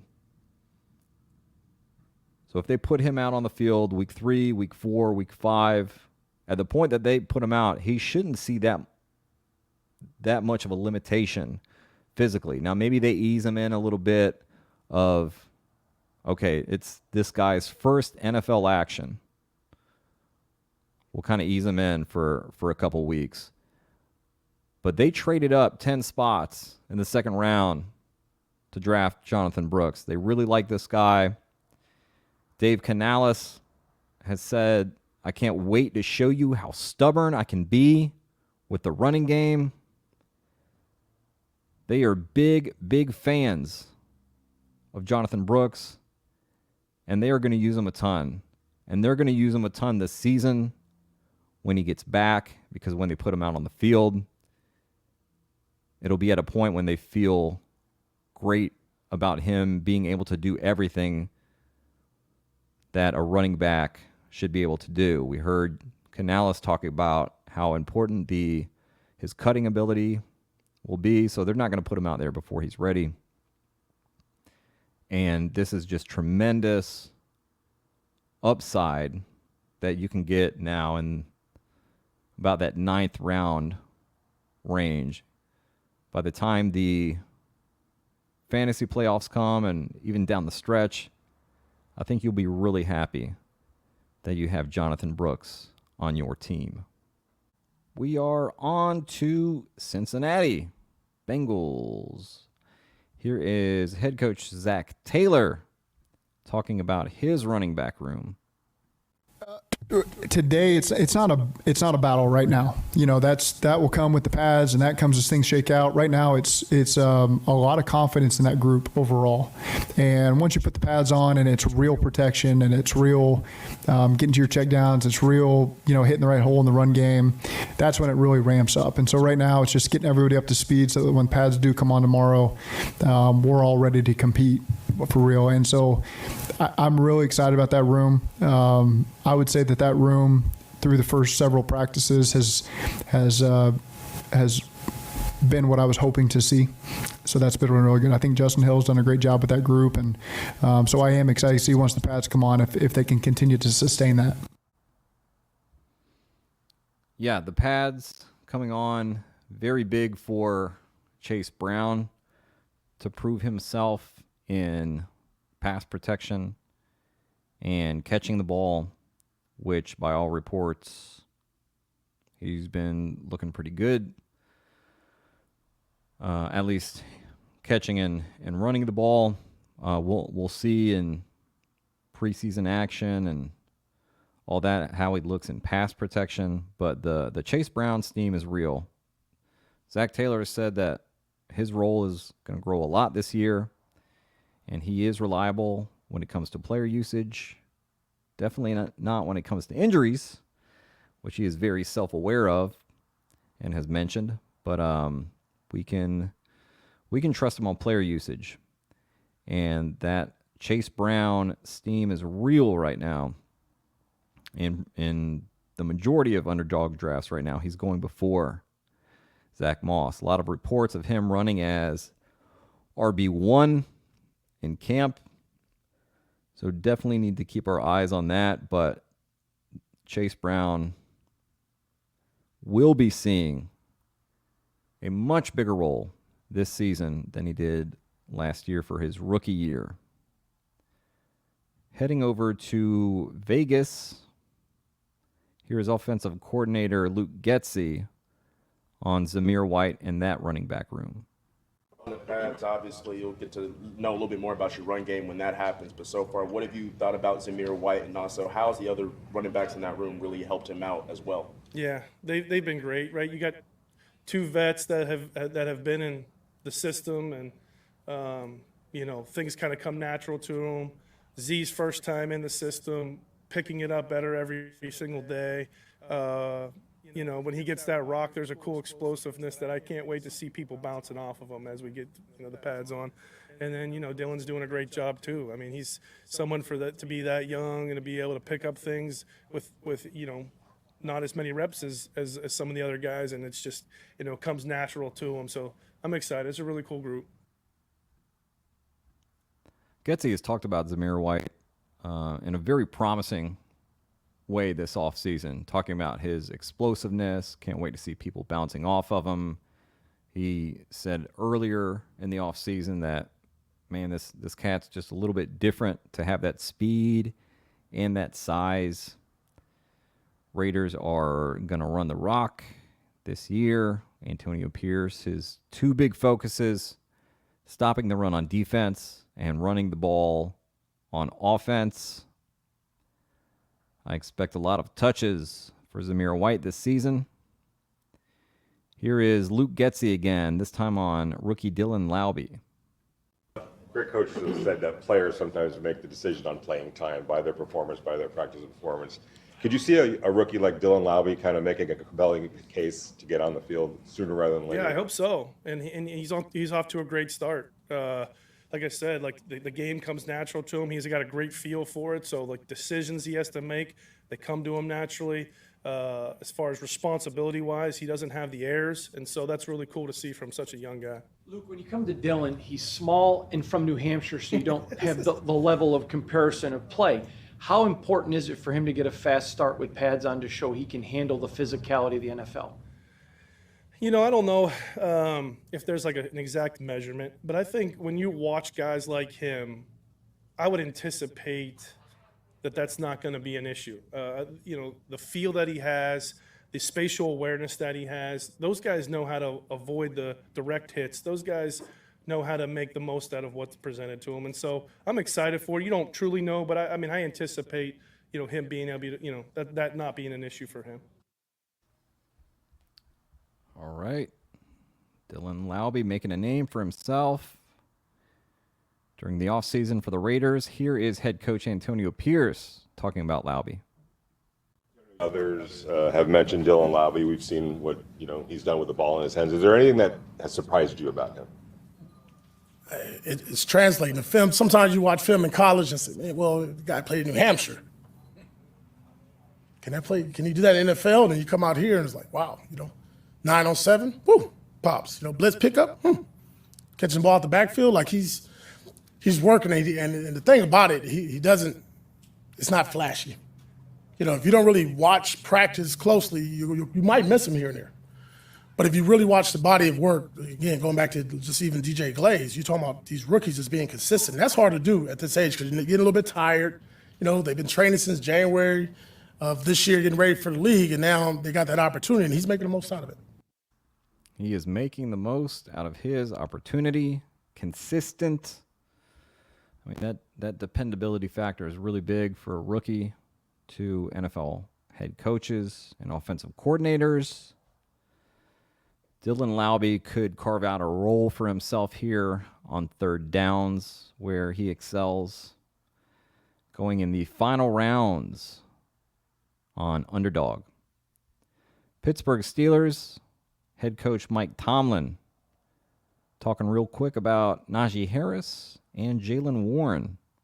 Talk about intensity. That seemed to be very intense. How would you best summarize that portion of tonight? I can't say enough about those top two backs. Naj and Jaylen, they set the tone for the drill, man. That's a drill that's advantage linebackers, obviously. But when you got some strong-minded runners, man, it makes it highly competitive. And those two, in particular, don't run from the fight, they run to the fight. I respect it. Pretty nice there. And Arthur Smith, earlier this offseason, talked about, you got 1,100 plays in an NFL season on offense. And he did the quick math and basically said we're going to run the ball on 550 of those plays. It's going to be a lot of work for Najee Harris and Jaylen Warren this season. Warren started to see more touches last year. Mike Tomlin talked about him, that he had earned those touches. It was time for him to get an increase in his workload, and he did really well with it in 2023. So I expect that they will continue to give him work And we'll probably see a little bit of an increase there. I'm expecting something pretty close to a 50-50 split there in Pittsburgh. Kansas City Chiefs, here's offensive coordinator Matt Nagy talking about Deneric Prince and Clyde Edwards-Helaire. Last week and a half, you used Deneric as a second back. Just Yeah. how ready do you feel like he is for that role? Well, we'll see. I think he's, as far as him being here now with us a couple years, it's important for him to know that he's going to get opportunities, which is what the preseason is all about. When you get out there, you get opportunity. What are you going to do with it? He's in that spot right now. So he's worked hard to get to that point. Protection is going to be critical. We saw last year when he came into here what he was able to do in the pass game, 7-on-7, OTAs. Now we got to step it up. More than anything, mentally, where are you at? Can you be able to know that we're going to be able to trust you in protections and then making your assignments work? Having Clyde back in practice for the last 2 days, can you maybe speak about that? Can you also just speak about who he is as a person and how grateful you are to have him back? Clyde's been great. I really enjoy Clyde, having him around. He's a veteran. He's somebody that just has a calming presence to being back there. We talk about with Deneric Prince as a younger guy coming in, learning protections. Clyde has all the protections down. He knows the timing of screens. He knows his patience in the hole as a running back. And then as a person, he's just a special human being. He has a great balance of on the field and off the field, and I think it shows, and it shows with his teammates and his coaches. This sounds a little more bullish for Clyde Edwards-Helaire than it does for Deneric Prince, who became all the rage of the final round pick for best ball. A lot of debates on Deneric Prince versus CEH. Last week, Chiefs view CEH as a very dependable back in pass blocking and third down. Let's hear from Andy Reid on which running back will fill the third down role with Jerick McKinnon out of the picture. Pacheco, obviously you don't have Jerick back this year. That third down back seems to be maybe perhaps more open. What's he has to do pass protection wise? Obviously we saw a rep with him today in Drew where he got pretty fiery, but kind of describe his growth and just the pass protection. Yeah, no, he's ready to be able to do all that. He's good with the protections. He's good with the technique and fundamentals. He can run all the routes. He's got great hands. So he can do that. Clyde can do that. I mean, we've got guys that can step in there and do it, yeah.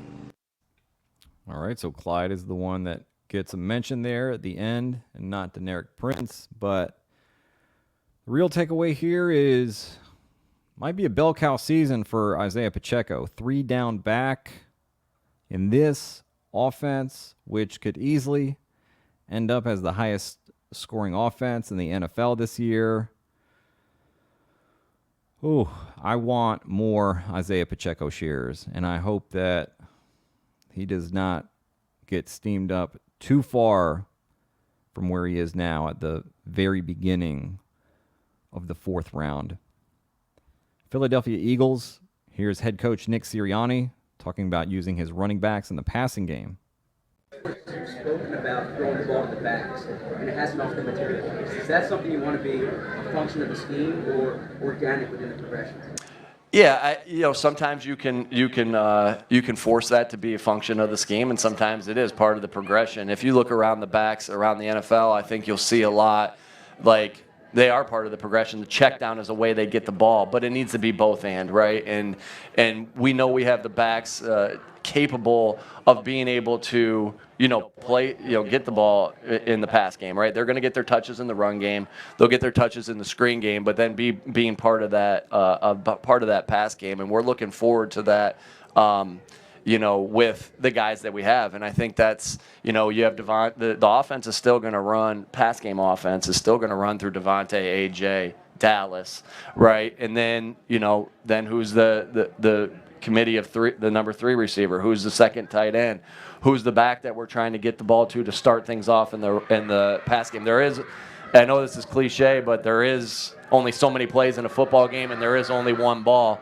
But we do think we have the guys here in all those positions to contribute and help make plays. Okay, so it doesn't sound exactly like they are wanting to pass the ball a lot to their running backs, which they have not been doing in the past. And yeah, we might see that continue. And like Sirianni said, their pass game funnels through A.J. Brown, Devonta Smith, and Dallas Goedert. And we'll probably just see that happen again this year. Here's Nick Sirianni again, this time on rookie running back Will Shipley. Will Shipley, now that he's had the pads on. Yeah, Will, we thought very highly of Will coming out and the things that he could do. He obviously had a really outstanding spring. He started off really good as far as the in the fall camp, and as the pads come on, we'll keep getting more and more information. As that goes. He plays big. I think. I think he has. He plays. Like, and when you look at him, he's built. Right? His lower body's really built. He really. He's there. I keep saying it to our coaches. Like, there's things about him that remind me of Danny Woodhead. Just the style of his body. Now, Danny was a little shorter, I think, but I think they're just the way they're kind of built remind me of each other, and some of the things that they do. And so I look forward to him continuing to progress. We're really excited about him. The groups, his running back group's excited about him, and I'm excited for him to get some good reps in this game coming up and this week's of practice. Okay, some things about him that remind me of Danny Woodhead. Whether or not that is actually the case in reality, I keep saying what is more important than what we think about a player is what a coach thinks about a player. So if that is his perception of Will Shipley, that sounds positive for a guy who is one of those running backs going in the final rounds over on Underdog and probably pretty much every draft that's happening. Denver Broncos, here is head coach Sean Payton on the running back competition there and the growth that he has seen from Jaleel McLaughlin. And I think we're seeing real good competition at the running back position. And, pick your player. We could talk about him. Jaleel's more confident. Javante's down 10 pounds. He looks like a completely different player. Last year at this time, in fairness to him, he was recovering still inside of 8 months of an ACL. He's fully healthy now, and you can see it in his play. I can go through, all of those guys. The young back, Aldrich, has done well.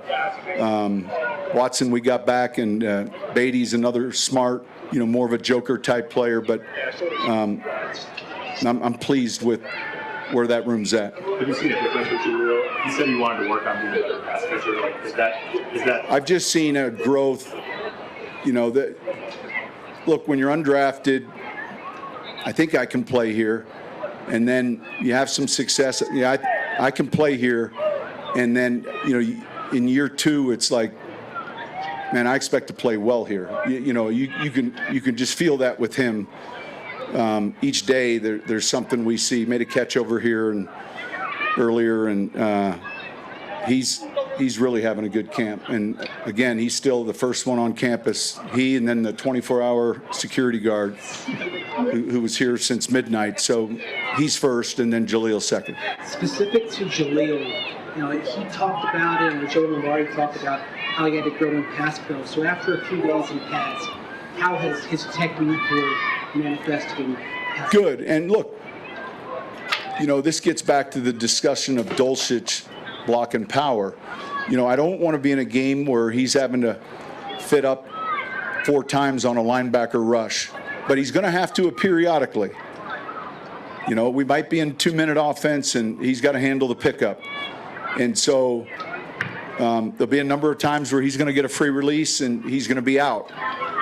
But it can't always be. In other words, we can't have that self-scout where when he's in, he's always out. Because they can then scheme that.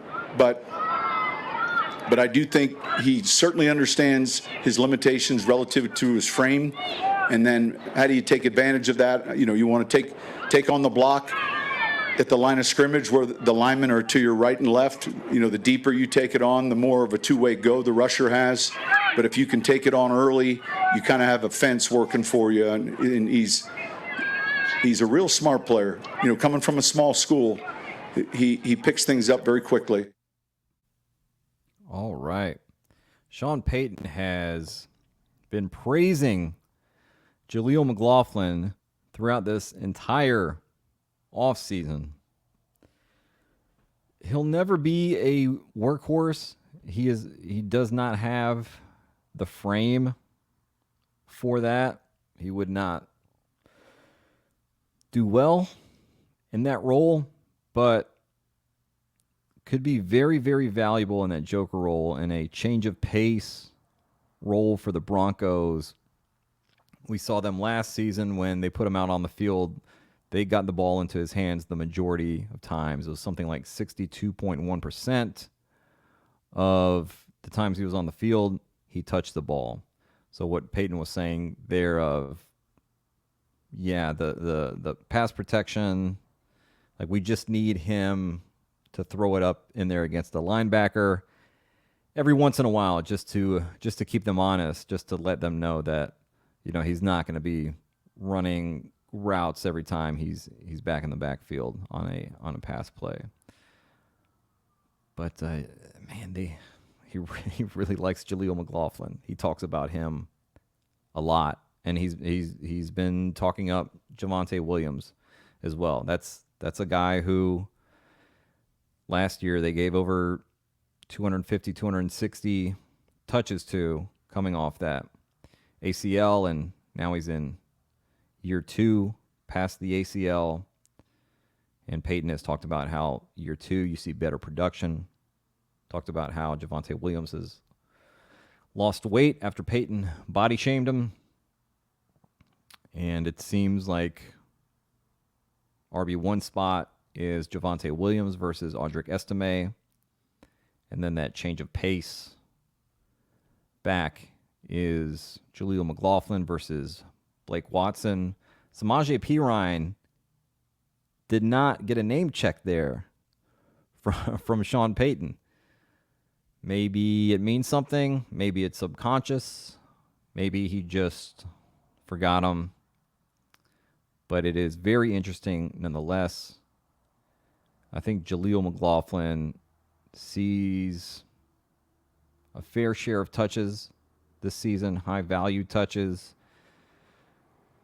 I would guess something in the about eight touches per game would be my guess, which could be really nice for someone who's going at 150 overall on Underdog. Pretty good value there, in my opinion. Well, and running backs with the Jacksonville Jaguars, our favorite topic to talk about. Doug Peterson on Tank Bigsby. Get more out of Tank this year with him having a year behind him and just being able to bang him in there, particularly in the middle, especially if Mitch is your center. Yeah, I think Tank has a bigger role, this year going into year 2, and it's something that we've been looking at. We definitely know we got to take a little bit off of Travis and keep him healthy for an entire season, and Travis does a great job with that. But yeah, I think Tank's role can definitely increase, especially in those short yardage situations. Especially in the short yardage situations. That is very interesting. Doug Peterson and the Jags have talked quite a bit this offseason about taking some of that wear off of ETN to keep him healthy. We saw them start to do that in the second half of last season, where ETN played north of 80% of snaps in pretty much every game. I think all but 2 in the first 9 games of the season.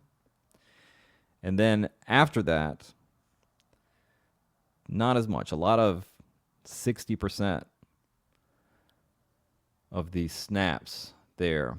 So they do want to take some of that wear off. They do want to keep him healthy for the stretch run. And if they are to get in the playoffs, definitely want to have him healthy. They are going to try to make Tank Bigsby a thing. And I got to say, he did look very bad last year. But he also looked pretty damn good in college. And what we were seeing last year with the errors, with all the weird just bounces out of his hands, that could just be a lack of focus thing. And, we've seen players at tougher positions like wide receiver turn things around after a really bad year. Running back, definitely possible that we see at least some of the promise that we saw in Tank Bigsby heading into his rookie season. And maybe we get that this year. Peterson has a 70% reliability rating on usage and workload Coachspeak, which is right near that 65% danger zone of, okay, it's above 50%. It usually does happen, but when you believe something that's 65%, that's about a third of the time it's not coming true, and it'll hurt you. Now, it won't hurt you as much with Bigsby because he's going in the final round of drafts. That was not the case last year. He was going much higher than that. But cheap ticket to buy. And Peterson has been very reliable on his Coachspeak on running backs and usage and workload for running backs since 2017. And that includes his Coachspeak on LeGarrette Blount in 2017, Josh Adams in 2018, the law firm of Miles Sanders, Jordan Howard, Boston Scott in 2019, Miles Sanders in 2020, and then Travis Etienne and JaMychal Hasty in 2022. So pretty long, reliable track record there. I expect the Jaguars to lighten Etienne's load this season with Tank Bigsby getting the first crack at it. I do think it'll be a short leash with D'Ernest Johnson waiting in the wings if Bigsby falls flat on his face again. Time to talk wide receivers. New Orleans Saints. I'm sure Dennis Allen has something good to say about A.T. Perry, right? Is A.T. Perry taking a step forward, backwards? So where is he right now? Well, yeah, I would say I wouldn't say either one. I'd say he's kind of holding steady right now. I'm kind of waiting to see him, do something that's going to jump up and catch my eye a little bit.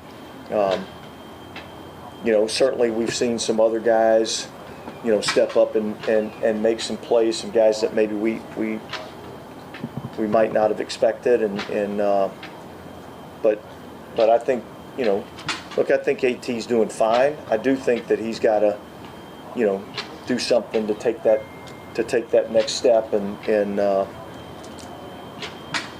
make one of those plays that's going to kind of catch our eye a little bit. He's doing fine. What you've seen of other guys is doing it fine enough to make this run. Well, doing fine in anything's not gonna end up cutting it, and so, yeah, he, along with a lot of other guys, have to do some things to, catch our eye and impress us, and so I'm still waiting on that from him. He had a pretty good opportunity to, the last half of the season to kind of get some playing time, and it seemed like he grew from there. Why do you think that step forward kind of hasn't happened? Yeah, look, I can't say, and it might just be that some of these other guys have stepped up a little bit more, and made themselves noticed a little bit more, and so. But that's why we come out here and we practice and we do the things that we do out here at practice, and we go through the evaluation process. We're not cutting the roster today, He's plenty talented enough to be on this team and plenty talented enough to make plays for us. I just think we need to see it a little bit more often out here at practice. All right, do not draft A.T. Perry in fantasy this season. One of those people that Dennis Allen referred to, not by name, but saying some guys that we didn't expect that are catching our eye. Undrafted free agent Mason Tipton, who I put a blurb about in the private Discord channel. Buffalo Bills, here is General Manager Brandon Beane on Keon Coleman. I know the fans have gotten excited already about Keon out here because his physical ability jumps out at you. Like you could have never seen a football game before in your life, and his physical talents are readily apparent. But I think what I'm probably guilty of underestimating a little bit with him is his football IQ, because he seems very early in the play to recognize the coverage, recognize what the DB is trying to do to him, and he'll get him turned. And as soon as he does, he knows exactly what he's doing to get the separation. I may have sold him. I don't know him, so it's not, I don't know what my expectation was going in, but he just seems to have a football IQ that is a lot higher than his age might indicate. Yeah. Do you agree with that? Or? Yeah, he's very instinctive, Chris. I think that's he's still young in the game, but his instincts you can feel. He's got a great feel of setting guys up, when to cut the route off. Yeah. He's still learning things, and you'll see it's great when you see after a play. Sometimes it's even been completed where Josh is over there, hey, I was thinking this or that or whatever. But you can see just even their work in the short time, they've made some good connection early on, which is a very positive sign. Keon Coleman getting a lot of buzz in training camp.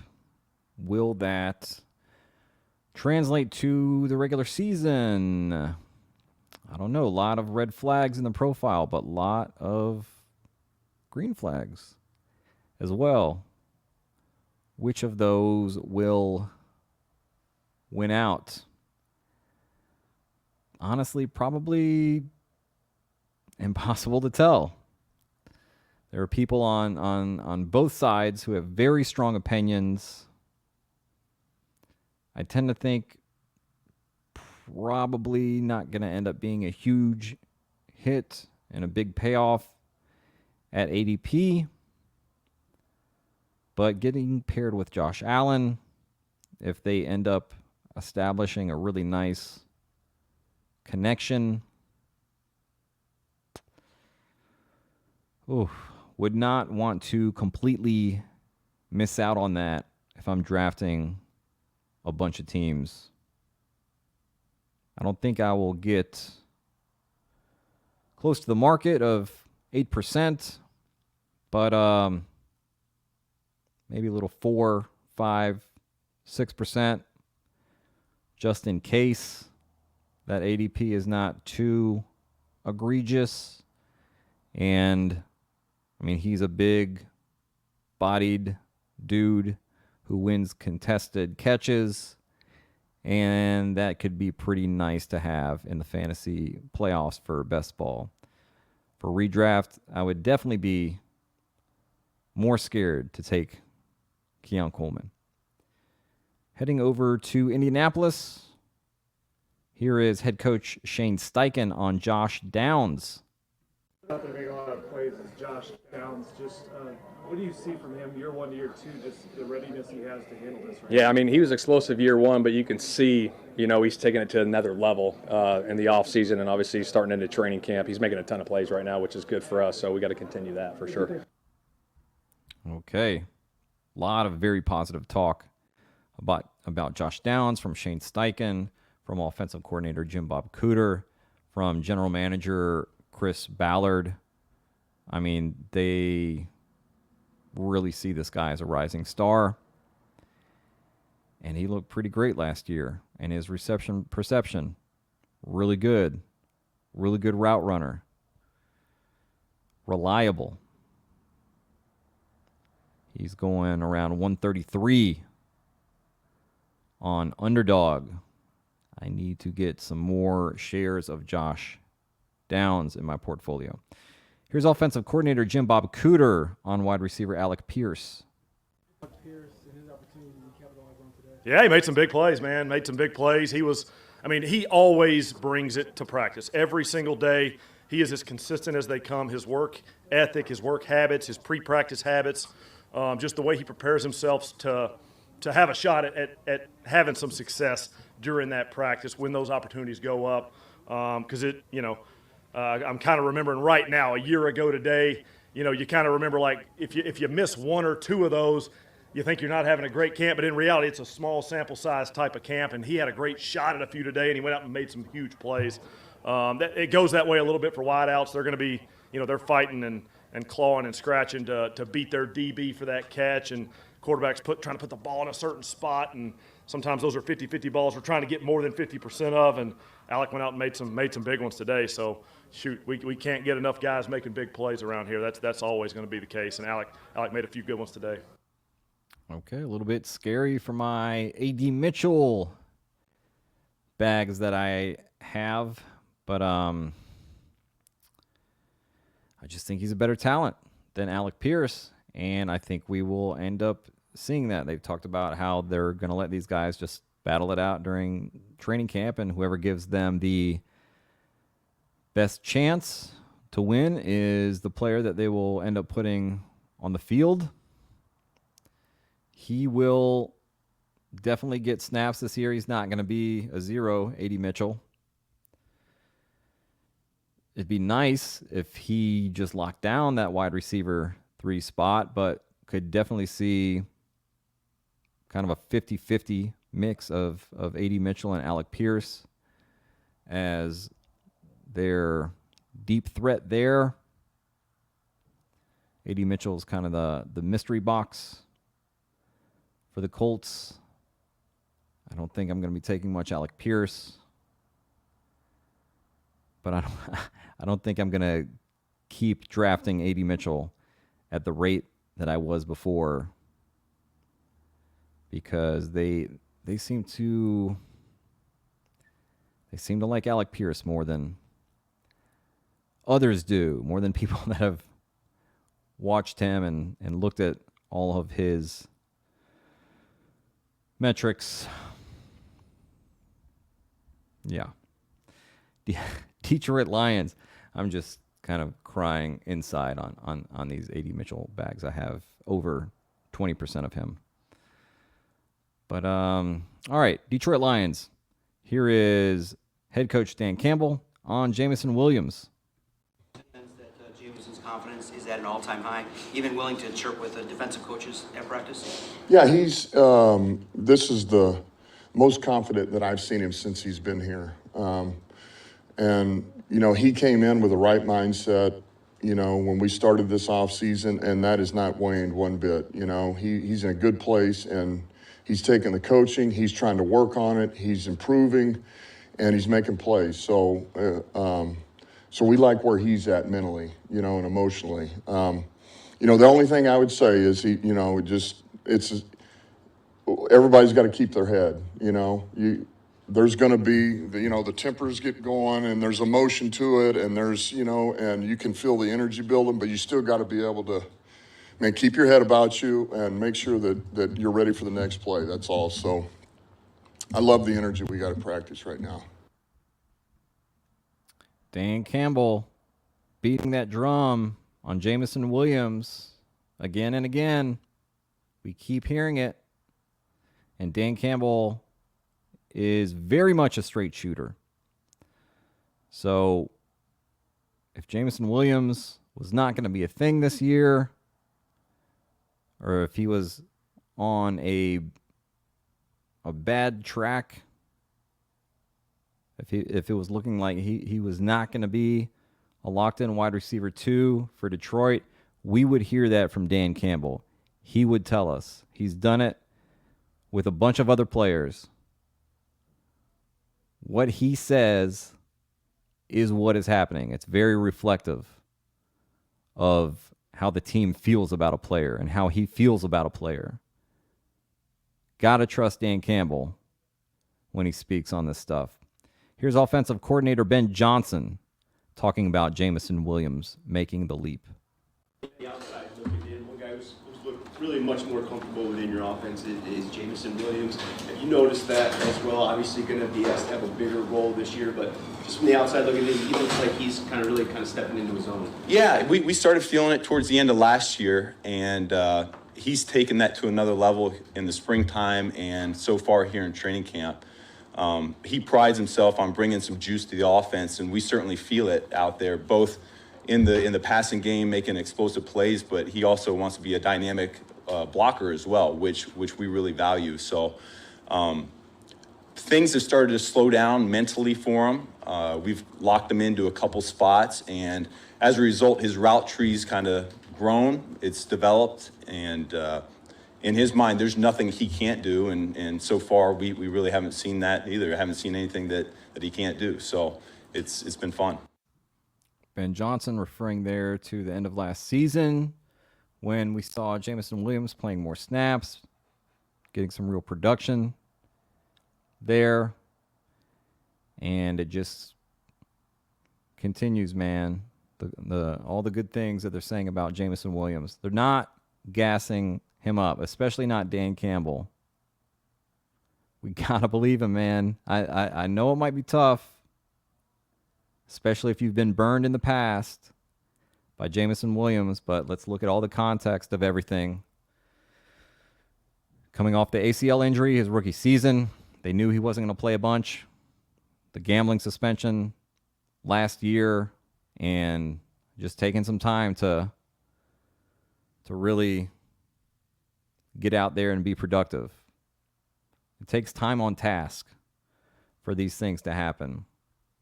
And it looks like it is finally happening for Jameson Williams. I want a good deal of him in best ball. Be very happy with at least 15% exposure. I don't think he rises much more than where he is right now in that 84th overall range. He used to be back in the 100s when Best Ball Mania started. That is no longer the case, but I think he kind of levels out where he is right now, and I do not mind at all taking him there. That's probably about my limit there, is the mid-80s. Here's offensive coordinator Ben Johnson again talking about the wide receiver 3 competition in Detroit. Wide receiver spot. You have a lot of different guys with different skill sets, it seems like.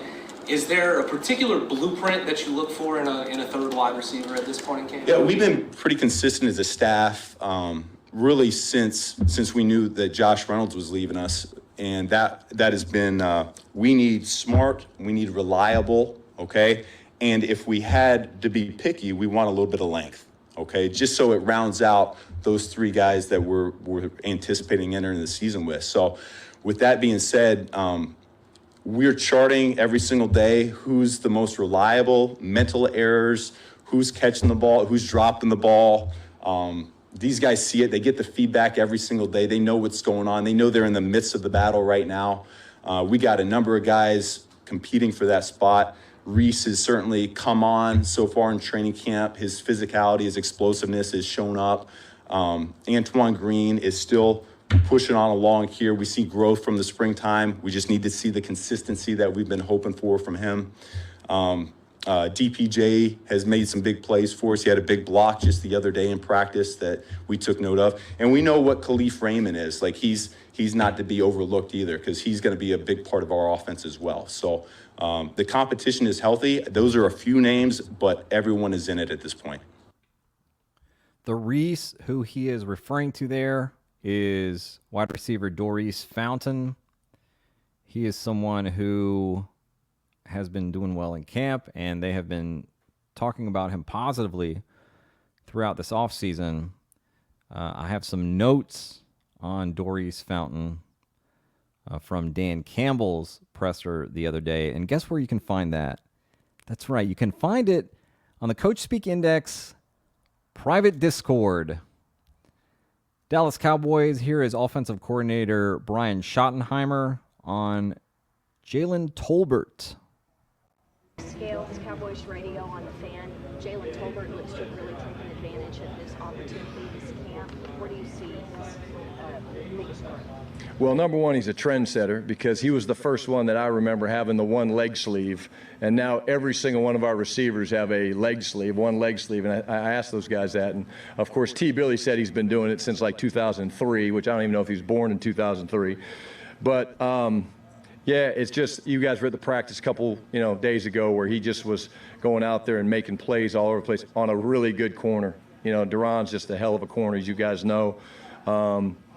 But here's a guy that anytime Dak throws, back in Texas, up in Oregon where they worked some this summer, Jalen Tolbert is not, he's going to find a way to be there because he realized it's all about that trust factor between the quarterback and himself. And last year it was Brandon kind of leaning into JT. Now it's JT leaning into some of these other young guys, whether it's Crop or Jalen Brooks. So I see a player that's matured and a player that's just ready for his opportunity. And again, I love the way he and Jalen are both, JT and Jalen Brooks are both competing. And that's another position group that, you watch those guys compete and it's terrific because Terp's having a hell of a camp. And so it's fun to watch those guys each day. Okie dokie. Now here is head coach Mike McCarthy on the biggest improvement that he has seen in Jalen Tolbert. In Dallas Morning News, what's been the biggest improvement you've seen in Tolbert? Oh, I just think everything. I think he's just really completed his game. I think that just like any young player that comes into the league, in his case particular, after his rookie year, he's like, hey, I got to get stronger, and I got to play more physical. And I'm not just talking run blocking, I'm talking about in his route running, particularly when he gets to the top of his stem and the breaking point. So, yeah, I think JT's taken a big step, and he's one of those young men that, he's in there every day. He's always looking for work.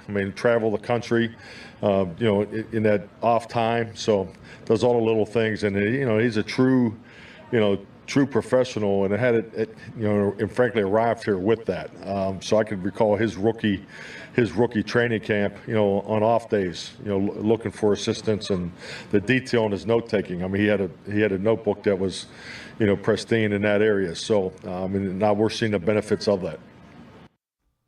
Sounds like Jalen Tolbert has the inside track for the wide receiver 3 spot in Dallas. I am not sure how that will turn out, even if that ends up being the case. When he's been on the field before for the Cowboys, he was awful at earning targets. And it wasn't even a situation where there's stuff going on with injuries or whatever. Fully healthy Jalen Tolbert, unable to earn targets when he's on the field. That is concerning.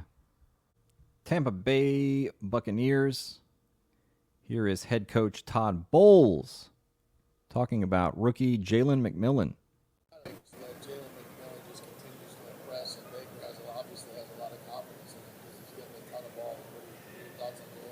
He's another one having a great camp. He's a good football player. Since he's come in, he's made them play since day one. He's very intelligent. He wants to be good. He wants to learn.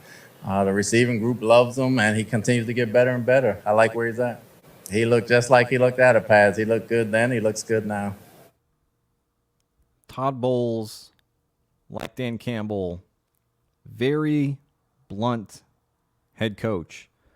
If Jalen McMillan was not doing well, he would say so. And he has done nothing but to heap praise upon Jalen McMillan. It is time for everyone to take notice of this. Tampa Bay ran a lot of 11 personnel last season, and now they have offensive coordinator Liam Cohen, who was OC of the Rams a couple years ago, and we know how much they love to run 3 wide receiver sets. They've talked about Jalen McMillan's versatility to be able to play any position and what a threat he is at all 3 levels. And Jalen McMillan, if you've been paying attention to beat reports, has been tearing up training camp. So big arrow up on Jalen McMillan. We have been on him for months. I feel like I've been the conductor of the Jalen McMillan hype train ever since Cohen and Bowles started talking so glowingly about him months ago. That ADP is going to keep going up. It is now in the getting up into the 170 range. I could see that getting as high as maybe 150, 140. It's going to go up. He's my most owned player in my portfolio. I am north of 33% on him. I would love to complete 150 Best Ball Mania tournaments and have the highest share of Jalen McMillan this year. Last year, I ended up with the 4th most Puka Nacua. This year, I'd like to be number 1 on Jalen McMillan. Arizona Cardinals. Here is head coach Jonathan Gannon on Greg Dortch. Receivers talk about 2 things: getting open and catching the football. Yeah. It feels like Greg Dortch has done that a lot this training camp. Yeah, it's Donnie. Yeah, it's been awesome. He's been awesome. Yeah, he's worked on his game. There are some things that Drew Terrell, the receiver coach, Drew Petzing, the coordinator, obviously. We're like, you want to take your game to the next level? Yeah, of course I do. All right, here's what you need to do to take your game to the next level. And he's took that to heart, and he's shown it in OTAs, and he's showing it now. So he's he's one of the guys. It's going to sound, I don't know how this is going to sound. The look in his eye gives me confidence. It seems like he's also making catches when he's not open. Is that something that he's improved now? Have you noticed? Yeah. I mean, he's got major ball skills, you know. I mean, OTAs, I don't live in the past, but he had a catch in OTAs in the red zone. It's probably one of the top 3 catches I've ever seen in my life. But yeah, he's got ball skills, man. With Greg, one of the things you said specifically was you wanted to see more consistency out of him. Yeah. Is that something that Yeah, absolutely. Like when you're supposed to run a choice route and run it at 4 yards, run it at 4 yards, not 3. He's doing a good job. All right, Greg Dortch showing out in camp as well. A lot of mouths there in Arizona. Greg Dortch probably ends up 4th in targets, I would guess. Maybe 5th if we're counting James Conner there, but got Marvin Harrison, Trey McBride. They really like Michael Wilson. He's going to get a lot of run there. He will definitely get his targets. But as a player that's going right around 200th overall, actually I think he's up in the 190s now on Underdog. Pretty decent pick there in the final rounds. Greg Dortch should get some spike weeks out of him this year. Here is Denver Broncos coach Sean Payton. We've talked about how much he loves size in the wide receiver room. If you follow Coachspeak Index on Twitter, you have seen us post about it. And here he is talking about 6'3" Josh Reynolds and 6'4" Lil Jordan Humphrey. And I think, look, the guy that jumped out was Josh Reynolds. I mean, shoot, he had 3 or 4 catches that were something else. It was good. It was real good. You know, he's a tough player. He's got range. You saw today there were a number of 50-50 balls that he ended up with. And we had a good, clear vision for him, and I'm glad we have him. So when you signed Josh, you mentioned his production in the run game, despite the fact that he's maybe not the most physically in. Yeah, he's long, he's smart, and so there's some versatility. I see him as an outside-in player, more outside than in, but his length. Well, you saw it. I mean, his catch radius is just bigger. Sean, Little Jordan had a few catches today. Yeah. What have you seen from him this training camp? Yeah, he's smart and steady. Look, he came on last year really and played well for us. He's a big target. He's another big target with a great catch radius, a real big catch radius. I like him inside out, so different than Josh. Most of his snaps last year, if you took out your breakdown, they would have come in the slot or in the inside receiver flex position. He's comfortable inside, working, in noise, and he has to be. He's a guy who's big, so his separation comes with his length, and the other thing is he can kind of go in and play all three positions. He picks things up real quickly. Here is Sean Payton again, this time on Marvin Mims and the camp that he is having. Marvin's camp so far? It's been good. It's been solid. I mean, obviously, he's taken a ton of reps with the receivers. He knows what we're doing. He's got good speed and awareness, and then obviously we get that additional return role from him. But he's doing well. Not exactly gushing over Marvin Mims there. Maybe it's because he wishes Marvin Mims was bigger, since he's so obsessed with wide receiver size. We will see if Marvin Mims becomes wide receiver 2 there, but Sean Payton has talked about heavy competition in 3 different rooms: running back, wide receiver, and defensive back. And they have some big dudes that Sean Payton likes. One of them, Lil Jordan Humphrey, who blocked Marvin Mims last season. It wasn't just Jerry Jeudy. Marvin Mims saw, I believe he was 5th in snaps among wide receivers last year. After Cortland Sutton, Jerry Jeudy, Lil Jordan Humphrey, and Brandon Johnson. Heavy competition. Minnesota Vikings head coach Kevin O'Connell talking about Jalen Naylor. Jalen Naylor have to do if he wants to grab that wide receiver 3 position?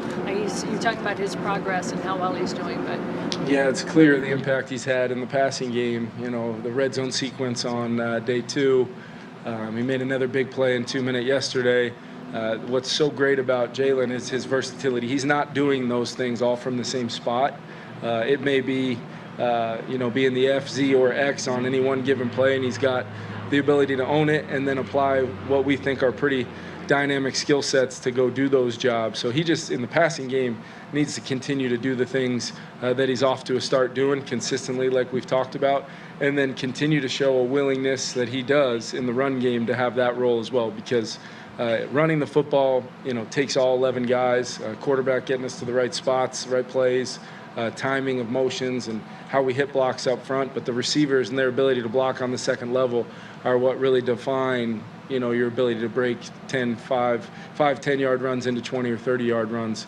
And he's doing all those things. First day of pads yesterday. Same thing as about 89 other guys on our team right now. What are you going to do today to consistently show progress and improve? If Jalen Naylor gains Kevin O'Connell's trust as a solid run blocker, he could absolutely run away with this wide receiver 3 job here in Minnesota. And he is rarely, very rarely, going drafted on underdog. Could be a nice time to take him. And if there is a Jordan Addison suspension, which seems pretty likely, that wide receiver 3 is all of a sudden wide receiver 2. I already have some Jalen Naylor in my portfolio. I'll be taking some more, especially on Green Bay, Minnesota stacked teams. Go out and get you some Naylor. Los Angeles Chargers. Here's offensive coordinator Greg Roman talking about Josh Palmer. Similar thoughts on Palmer and what you've seen from him this camp so far. Yeah, I mean, what a pleasant surprise in the sense that he was working through something in the spring, and boy, he's coming out and he looks good, and he's really working hard, very diligent. Josh is a very, very meticulous guy. very detail-oriented, and it shows in his play because he takes what Sanjay, Lau, and he, talk about with technique, and you can see it immediately transfer in practice. Even if he knows he's not getting the ball, he's working on something. Something we pointed out in the offensive meeting with the offensive team the other day. He was running a route basically to help get somebody else open, and you'd have thought he was running to win the Super Bowl. So that's what it's all about.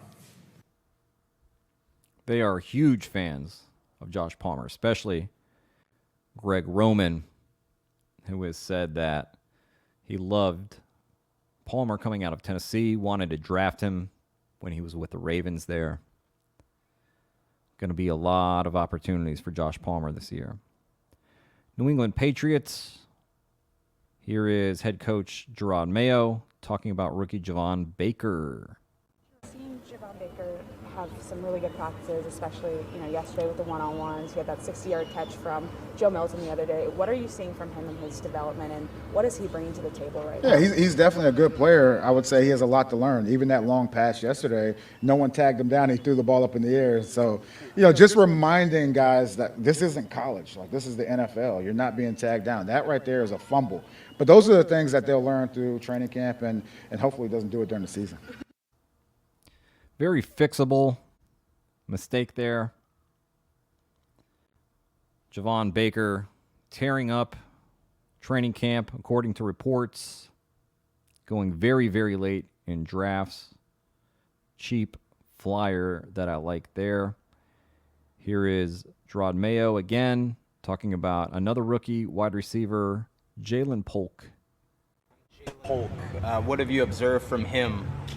Yeah, so I'll tell you this. I've been a huge fan of Polk, since scouting all those other players. And, he's just one of those guys, like when he puts the pads on, he's that much better. He does the dirty work. He also can run, great routes, has great hands. He's one of those just all-around players that you want to build your team around. And I would also say he does flash some leadership ability, which I definitely appreciate. Yeah, Jalen Polk is going to be a thing in New England. He's going to be on the field probably more than any other wide receiver there. He's exactly what they need, regardless of who the quarterback is. Somebody who is dependable, can move the sticks, someone in that Jacoby Myers role, which is kind of who he reminds me of. Closing out with the Holy Trinity of Patriots wide receivers, Drake Maye on Demario Pop Douglas. Do on the practice field, when he's getting more reps, what does Pop do for you guys offensively? Well, first and foremost, it's just the quickness and the speed. He is a smaller guy, but he's very elusive, and just his ultimate competitive attitude, I think, really helps the offense go as far as energy is concerned. All right. Pop Douglas looked pretty good last year. Not sure what his role will be this year with Jalen Polk likely being on the field a ton. And then maybe it's Javon Baker on the outside. Maybe it's KJ Osborne. No, thank you. But Pop Douglas should get some run this season. Washington Commanders. Here's head coach Dan Quinn on Jahan Dotson. Regards to Jahan Dotson, just curious, as a guy who was obviously coaching against them last year, what was sort of your thoughts on him as a player, and what have you seen from him in camp? He obviously didn't have, he's admitted, not as good of a year as he had as a rookie. Where have you seen his progress, if you've seen progress so far here? Well, I think, the first thing I think of with him is really good ball skills. So backhand, behind, if it's in the catching radius, it's a pretty good shot that he's going to come away with it. I thought he's also a good route runner. So to set somebody up, to work a leverage and work back. So he's pretty savvy in that way. And so being around Bobby and having an understanding of, what it takes to play it, I've been pleased. And so when we get the ball in his hands, we're going to try to make plays and finish. And that's been one of the emphasis for a lot of the players after the catch, what takes place. And I'm hopeful that you see that at practice where guys are down the field finishing with them to say, hey, can we extend plays? And so that's one of the big emphases for him as well. Jahan Dotson is a very good route runner. shout out. Matt Harmon doing incredible work at reception perception. Last season soured a lot of people on Dotson. But that was just a really terrible offense overall. Will like to see him with a much better quarterback this year. I think he can be productive and definitely can pay off his ADP of 139 overall. Green Bay Packers. Here's offensive coordinator Adam Stenovich on Romeo Doubs. What do you most about Romeo Doubs, and how do you feel like he can grow even more as he enters year 3? Yeah, it has been really cool watching Romeo over these last 3 seasons. Just the steps he makes every single year. His route running right now has been pretty tremendous. He's always had super strong hands, but the routes that he's putting on tape right now are pretty impressive. And he kind of ended the season last year, the last half of the season, he was playing at a pretty high level, and he's really continued that in camp so far. So I think with him, it's just, again, working on the techniques of all the different routes and it just being elite at all of them. That's really going to help his game, but he's shown pretty cool stuff on film so far. Let's keep that drum beat going with Packers head coach Matt LaFleur on Dobbs. And yesterday, just how much Romeo has come along from a rookie when he couldn't catch a pass on him and one-on-ones to now catching 50-50 balls. What do you think's been the biggest jump in the growth in Romeo's game since his rookie year? Well, I think that all young players come in this league, and there's going to be a learning curve. And I just think it's just how he prepares. He's very deliberate and intentional in the work that he puts in. He takes coaching. You can coach Rome really hard. He's very hard on himself. He expects a lot of himself. But just where he started from to where he is now, I think it is night and day. Just his ability to get off the ball. He's a great route runner. He takes a lot of pride in his routes. He's got very strong hands. He catches probably more balls than anybody in this building in terms of pre-practice, post-practice. I mean, he's always working. He's always on the jugs. So I think it's not a shock to me. I mean, the guy puts in the work, and you're seeing the benefits of that. Sounds like a player who already had a locked-in role, who has been working on his craft. This is very bullish for Romeo Doubs. Let's hear offensive coordinator Adam Stenovich on the next step for Jaden Reed. What's the next step for Jaden? He was so good, obviously. Basically, how we wanted to use him last year. What's next for him? I mean, it's funny because you got Jaden, who's such a weapon with the ball. So again, it's just a matter of how many times can we get the ball in his hands, and just working on with him, just working on the different routes off, the stems that we've shown. How can we just take that next step with the route concepts, with his route running ability, and then again, just trying to get the ball in his hands so he can make plays, because he's shown he's very good at that.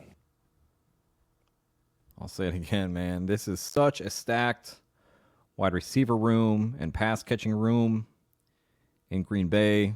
Probably going to be an absolute nightmare for managed leagues.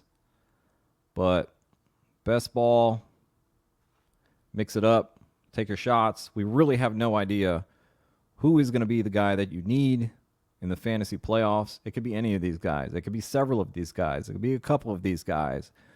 Man, we just don't know. Matt LaFleur, a week or so ago, talked about, hey, man, I love the fact that defenses have no idea which wide receiver we're going to get the ball to this week. All of these guys are so good. It can be any one of them on a given week, and defenses have to plan for not being able to plan for us. Nightmare for managed leagues, but got to take your shots in best ball. There are going to be really big weeks by Green Bay wide receivers. Again, We don't know which weeks those are going to be, but it's going to happen. This is a really good offense, Terrific play caller. Jordan Love showed out last year in that second half. So get your exposures and then just cross your fingers, light a candle, whatever you got to do. Philadelphia Eagles. Here's head coach Nick Sirianni on the wide receiver 3 battle. Want to give you a quick heads up. There is a long, annoying beeping sound at the beginning of this video that lasts for about 16 seconds. Your assessment so far of the receivers outside of Devontae and AJ? Yeah, I'm really excited about this group. I really am. And, without going into detail of all the guys, I think that, everyone brings a little different skill set to the table, that everybody can contribute to, right? You have, Paris has had success in this league, through different things that he's done. He has toughness. He has speed. John Ross has got excellent speed. Johnny Wilson, big, physical, can bring an element of toughness and blocking to the group. Brenton Covey's had a nice camp thus far. He's got some great quickness, and you can see how he is with the ball in his hands. You get to see that every Sunday, right? And you've got to see that the last 2 years every Sunday, the way he is with the ball in his hands. Anais is, we're excited about the things we saw on him on tape, and, he's working to keep getting better. Joe Nagata's had some bright spots in the camp, and he's big and he's physical, very similar to some of the things that we talk about with Johnny Wilson. And I like the back end, the other guys too I wouldn't say back end, the guys that just kind of became part of the Eagles from other teams. I'm looking at Austin Watkins right now, Jacob Harris. And so I'm excited about all these guys, to work with all these guys. Well, now I got to mention everybody because I'm 2 more guys in there. Shaq Davis I'm excited about too, and Griff. And so, again, it's a good group. One of the best groups I've had, 1 through 13 in my time in the NFL. And they all bring something different. And it'll be exciting to see how that plays out as we go through the rest of camp. All right. Johnny Wilson has been getting a lot of reports that he's been doing quite well in camp. So that's one to keep an eye out for this wide receiver 3 battle. But end of the day, they don't really use their wide receiver 3 a ton. Like we mentioned earlier, it's really funneled to A.J. Brown, Devonta Smith, Dallas Goedert. So maybe worth a flyer here and there on Johnny Wilson or Anais Smith. But most likely going to see a lot of zeros from those guys. All right, let's dabble in tight ends right now. Phrasing. Minnesota, here's head coach Kevin O'Connell on T.J. Hawkinson.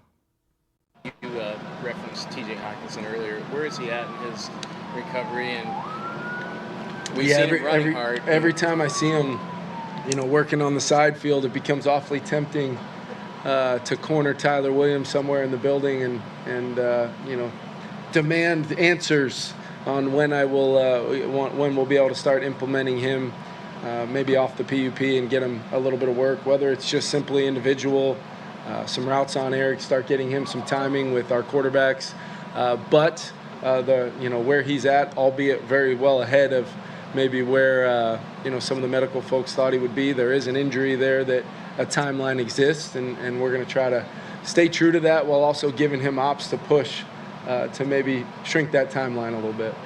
Even in a place where you can start thinking about week 1 for him? No, not yet. Whether it's yes or no? No, I don't think it would be responsible at this point with where he's at in his rehab to start even me personally thinking about, are we going to have him, are we not? Want him focusing on what he can control, which is what he's done an unbelievable job of so far, which is his daily mission of just attacking this thing one day at a time. Kevin O'Connell talking there about maybe shrink that timeline a little bit. Very big because, as we've talked about, Vikings are super cautious with their players, and when they return back to the field, they want to make sure that that risk for re-injury is absolutely minimized. And TJ Hawkinson actually talked about this on a podcast a week or so ago, how, they were telling him, all right, if we get you back at this point, maybe like week 1, then you have a 25% chance of re-injury. And then another couple weeks, that goes down, and then it goes down. So the Vikings are going to play it super safe with him. They're not going to put him back out there until it's a completely minimized risk for re-injury. Kevin O'Connell has a 90% reliability rating on Injury Coachspeak. I tend to think that we'll see Hawkinson week 7, that maybe he'll start the season on IR for 4 weeks, and then they can activate him. They have that 21-day window. They have a bye in week 6.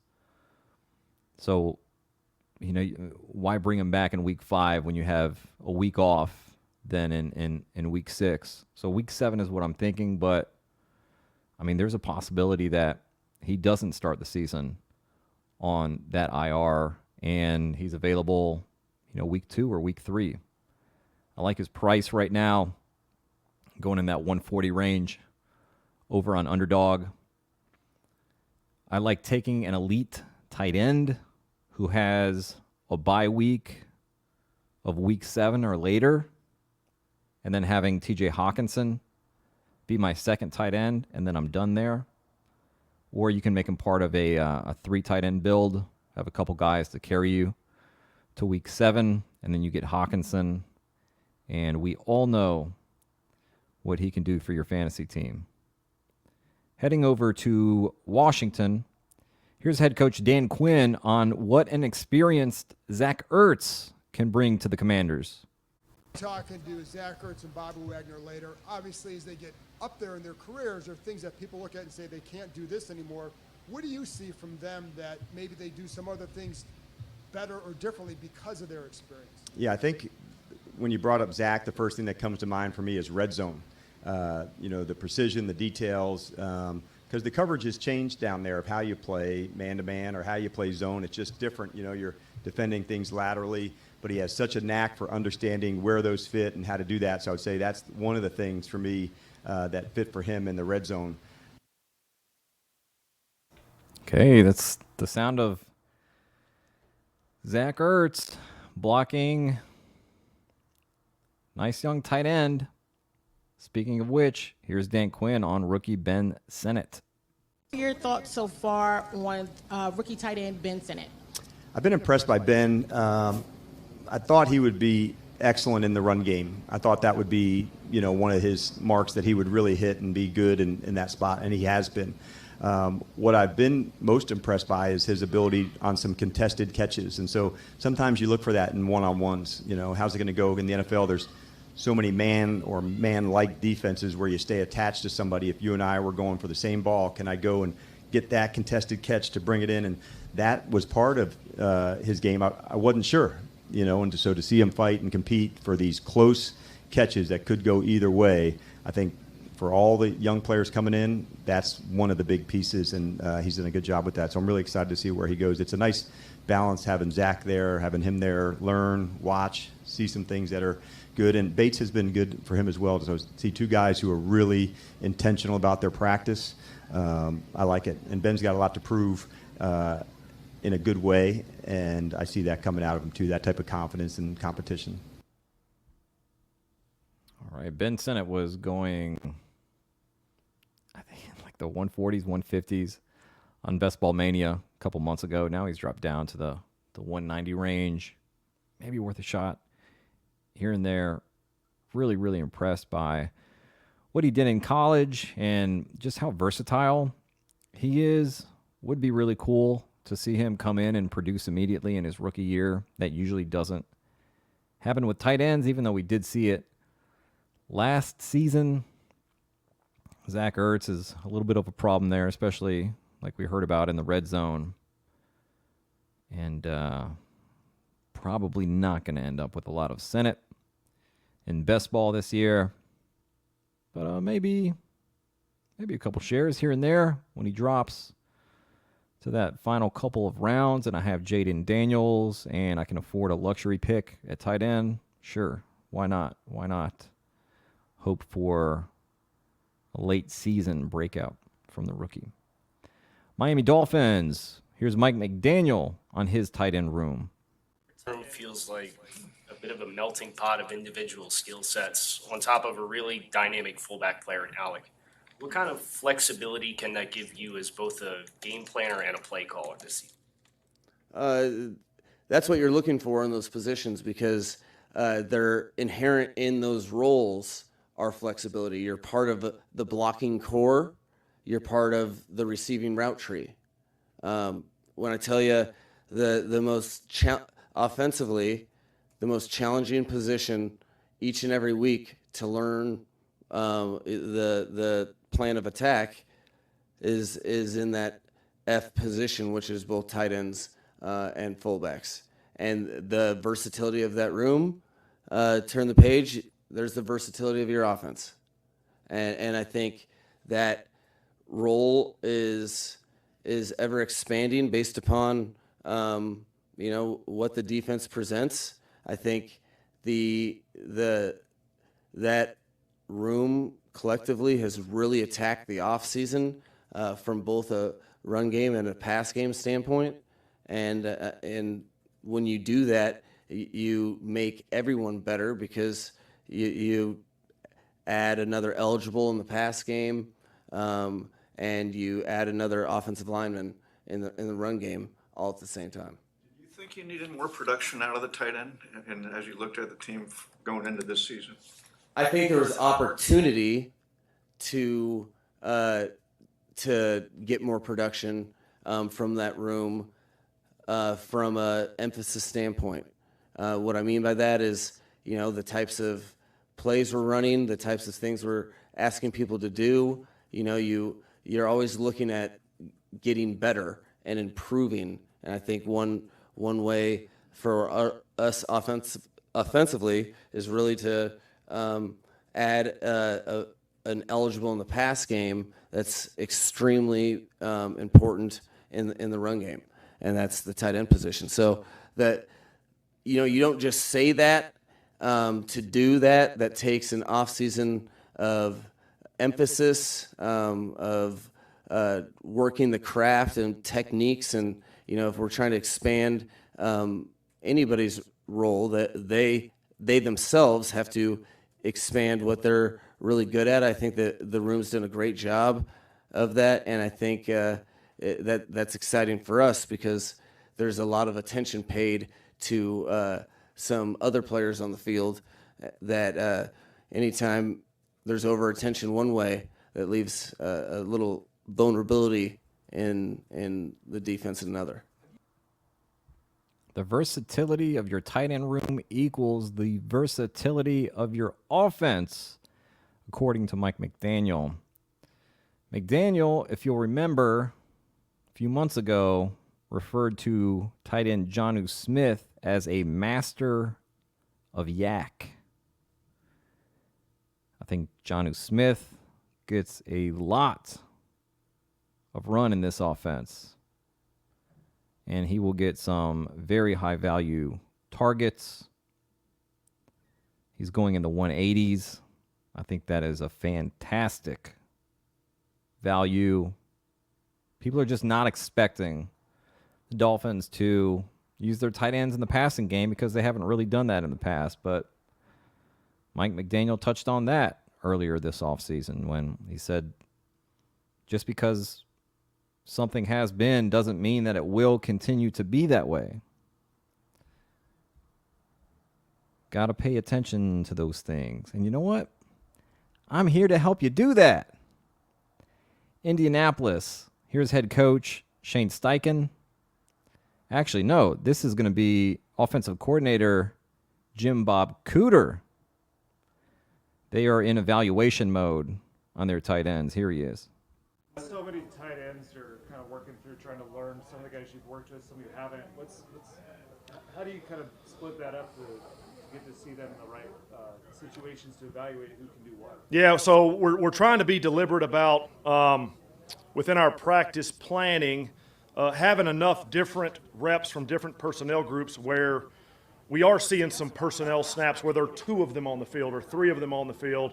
And like I said, as we're going into planning out the practice and scripting out the practice, trying to really ensure that we give them those extra few reps. Coach Tom Manning does such a good job managing their daily repetitions and sort of who's getting how many and which ones they're getting. And he's really trying to do a great job of managing, let's not have this one guy block all the time, this one guy run routes all the time. Hey, we're going to mix and match this thing. Hey, let's not have this one guy run this same route all the time. Hey, you get one, he gets one. So we're going to let everybody run all the routes, work all the different blocking combinations and blocking sort of rules and assignments. We're trying to get everybody better. It's training camp, but we're also trying to evaluate how they can best help us as we head into a 17-game NFL season where we're going to need everybody and we're going to need, everything that they can do well. We're going to need that. Jim Bob Cooter's hand motions are unparalleled, unmatched, as is that name. So Chris Ballard, the general manager, said a couple weeks ago that they do not have a star tight end, but they like their group. And then head coach Shane Steichen said before the draft that he'd love to have a bell cow tight end, but he likes the guys that they have. This looks like it's turning out to be a tight end by committee. I think the one person who has a chance to kind of separate himself, if anyone has a chance at a bell cow tight end role here, I think it is Jelani Woods, just given what an athletic freak he is and what a mismatch he is in the passing game. And he's just like a big dude that can be an asset in the run game as well. But we'll just have to see how it plays out. Cleveland Browns, here's head coach Kevin Stefanski on David Njoku. You like David Njoku. Do you ever get the ball enough for you? Do you walk away wishing you could get the ball more? Yeah, you go into every game thinking specifically about your guys, and Dave's top of the list, with who we're trying to get the ball to. And then you really, as an offense, you design plays where he's primary or you feel really good that you're going to get a certain look, and then it's the quarterback's job to distribute the ball accordingly. So we've gone into games where we didn't think it'd be a big game for a tight end, and then all of a sudden you walk away and they've got a ton of catches. So it's really based on how the defense deploys is where that ball goes, but no secret that we're trying to get Dave the ball. No secret that we're trying to get Dave the ball. Not the first time he has used that phrasing. He used that last season, and they tried to get David Njoku the ball a lot, and they did. He is a focal point of their offense. He is going around 101 on Underdog. Really, really good value there on David Njoku. Wow, that was a big show, and that wraps it up. My back hurts, but we did it. We did it. I will see you all next week to wrap up this upcoming week of training camp. And if you could do me a favor, you know what I'm going to ask. Like and subscribe. Why aren't you subscribed yet? You're listening to it. You're here. It's one tiny extra step. All right, just press that subscribe button. When a new episode comes out, you can be notified. Also, join us on the private Discord. A lot of crucial information from these press conferences that I'm putting in notes for every team. A lot of stuff that does not go on the Twitter, but is very important for fantasy. So come join us there. It's linked to the Patreon. Just search Coachspeak Index on Patreon, or you can find. I have faith in you. I have faith in you that you can find it. If you want a link to the Patreon, you can't find it, just DM me on Twitter, Coachspeak Index. I'm very accessible. I'll get that over to you. Y'all have a good one. See you here next time. Sarah, take us out. Nope, wrong button. Sarah, take us out. Please, please.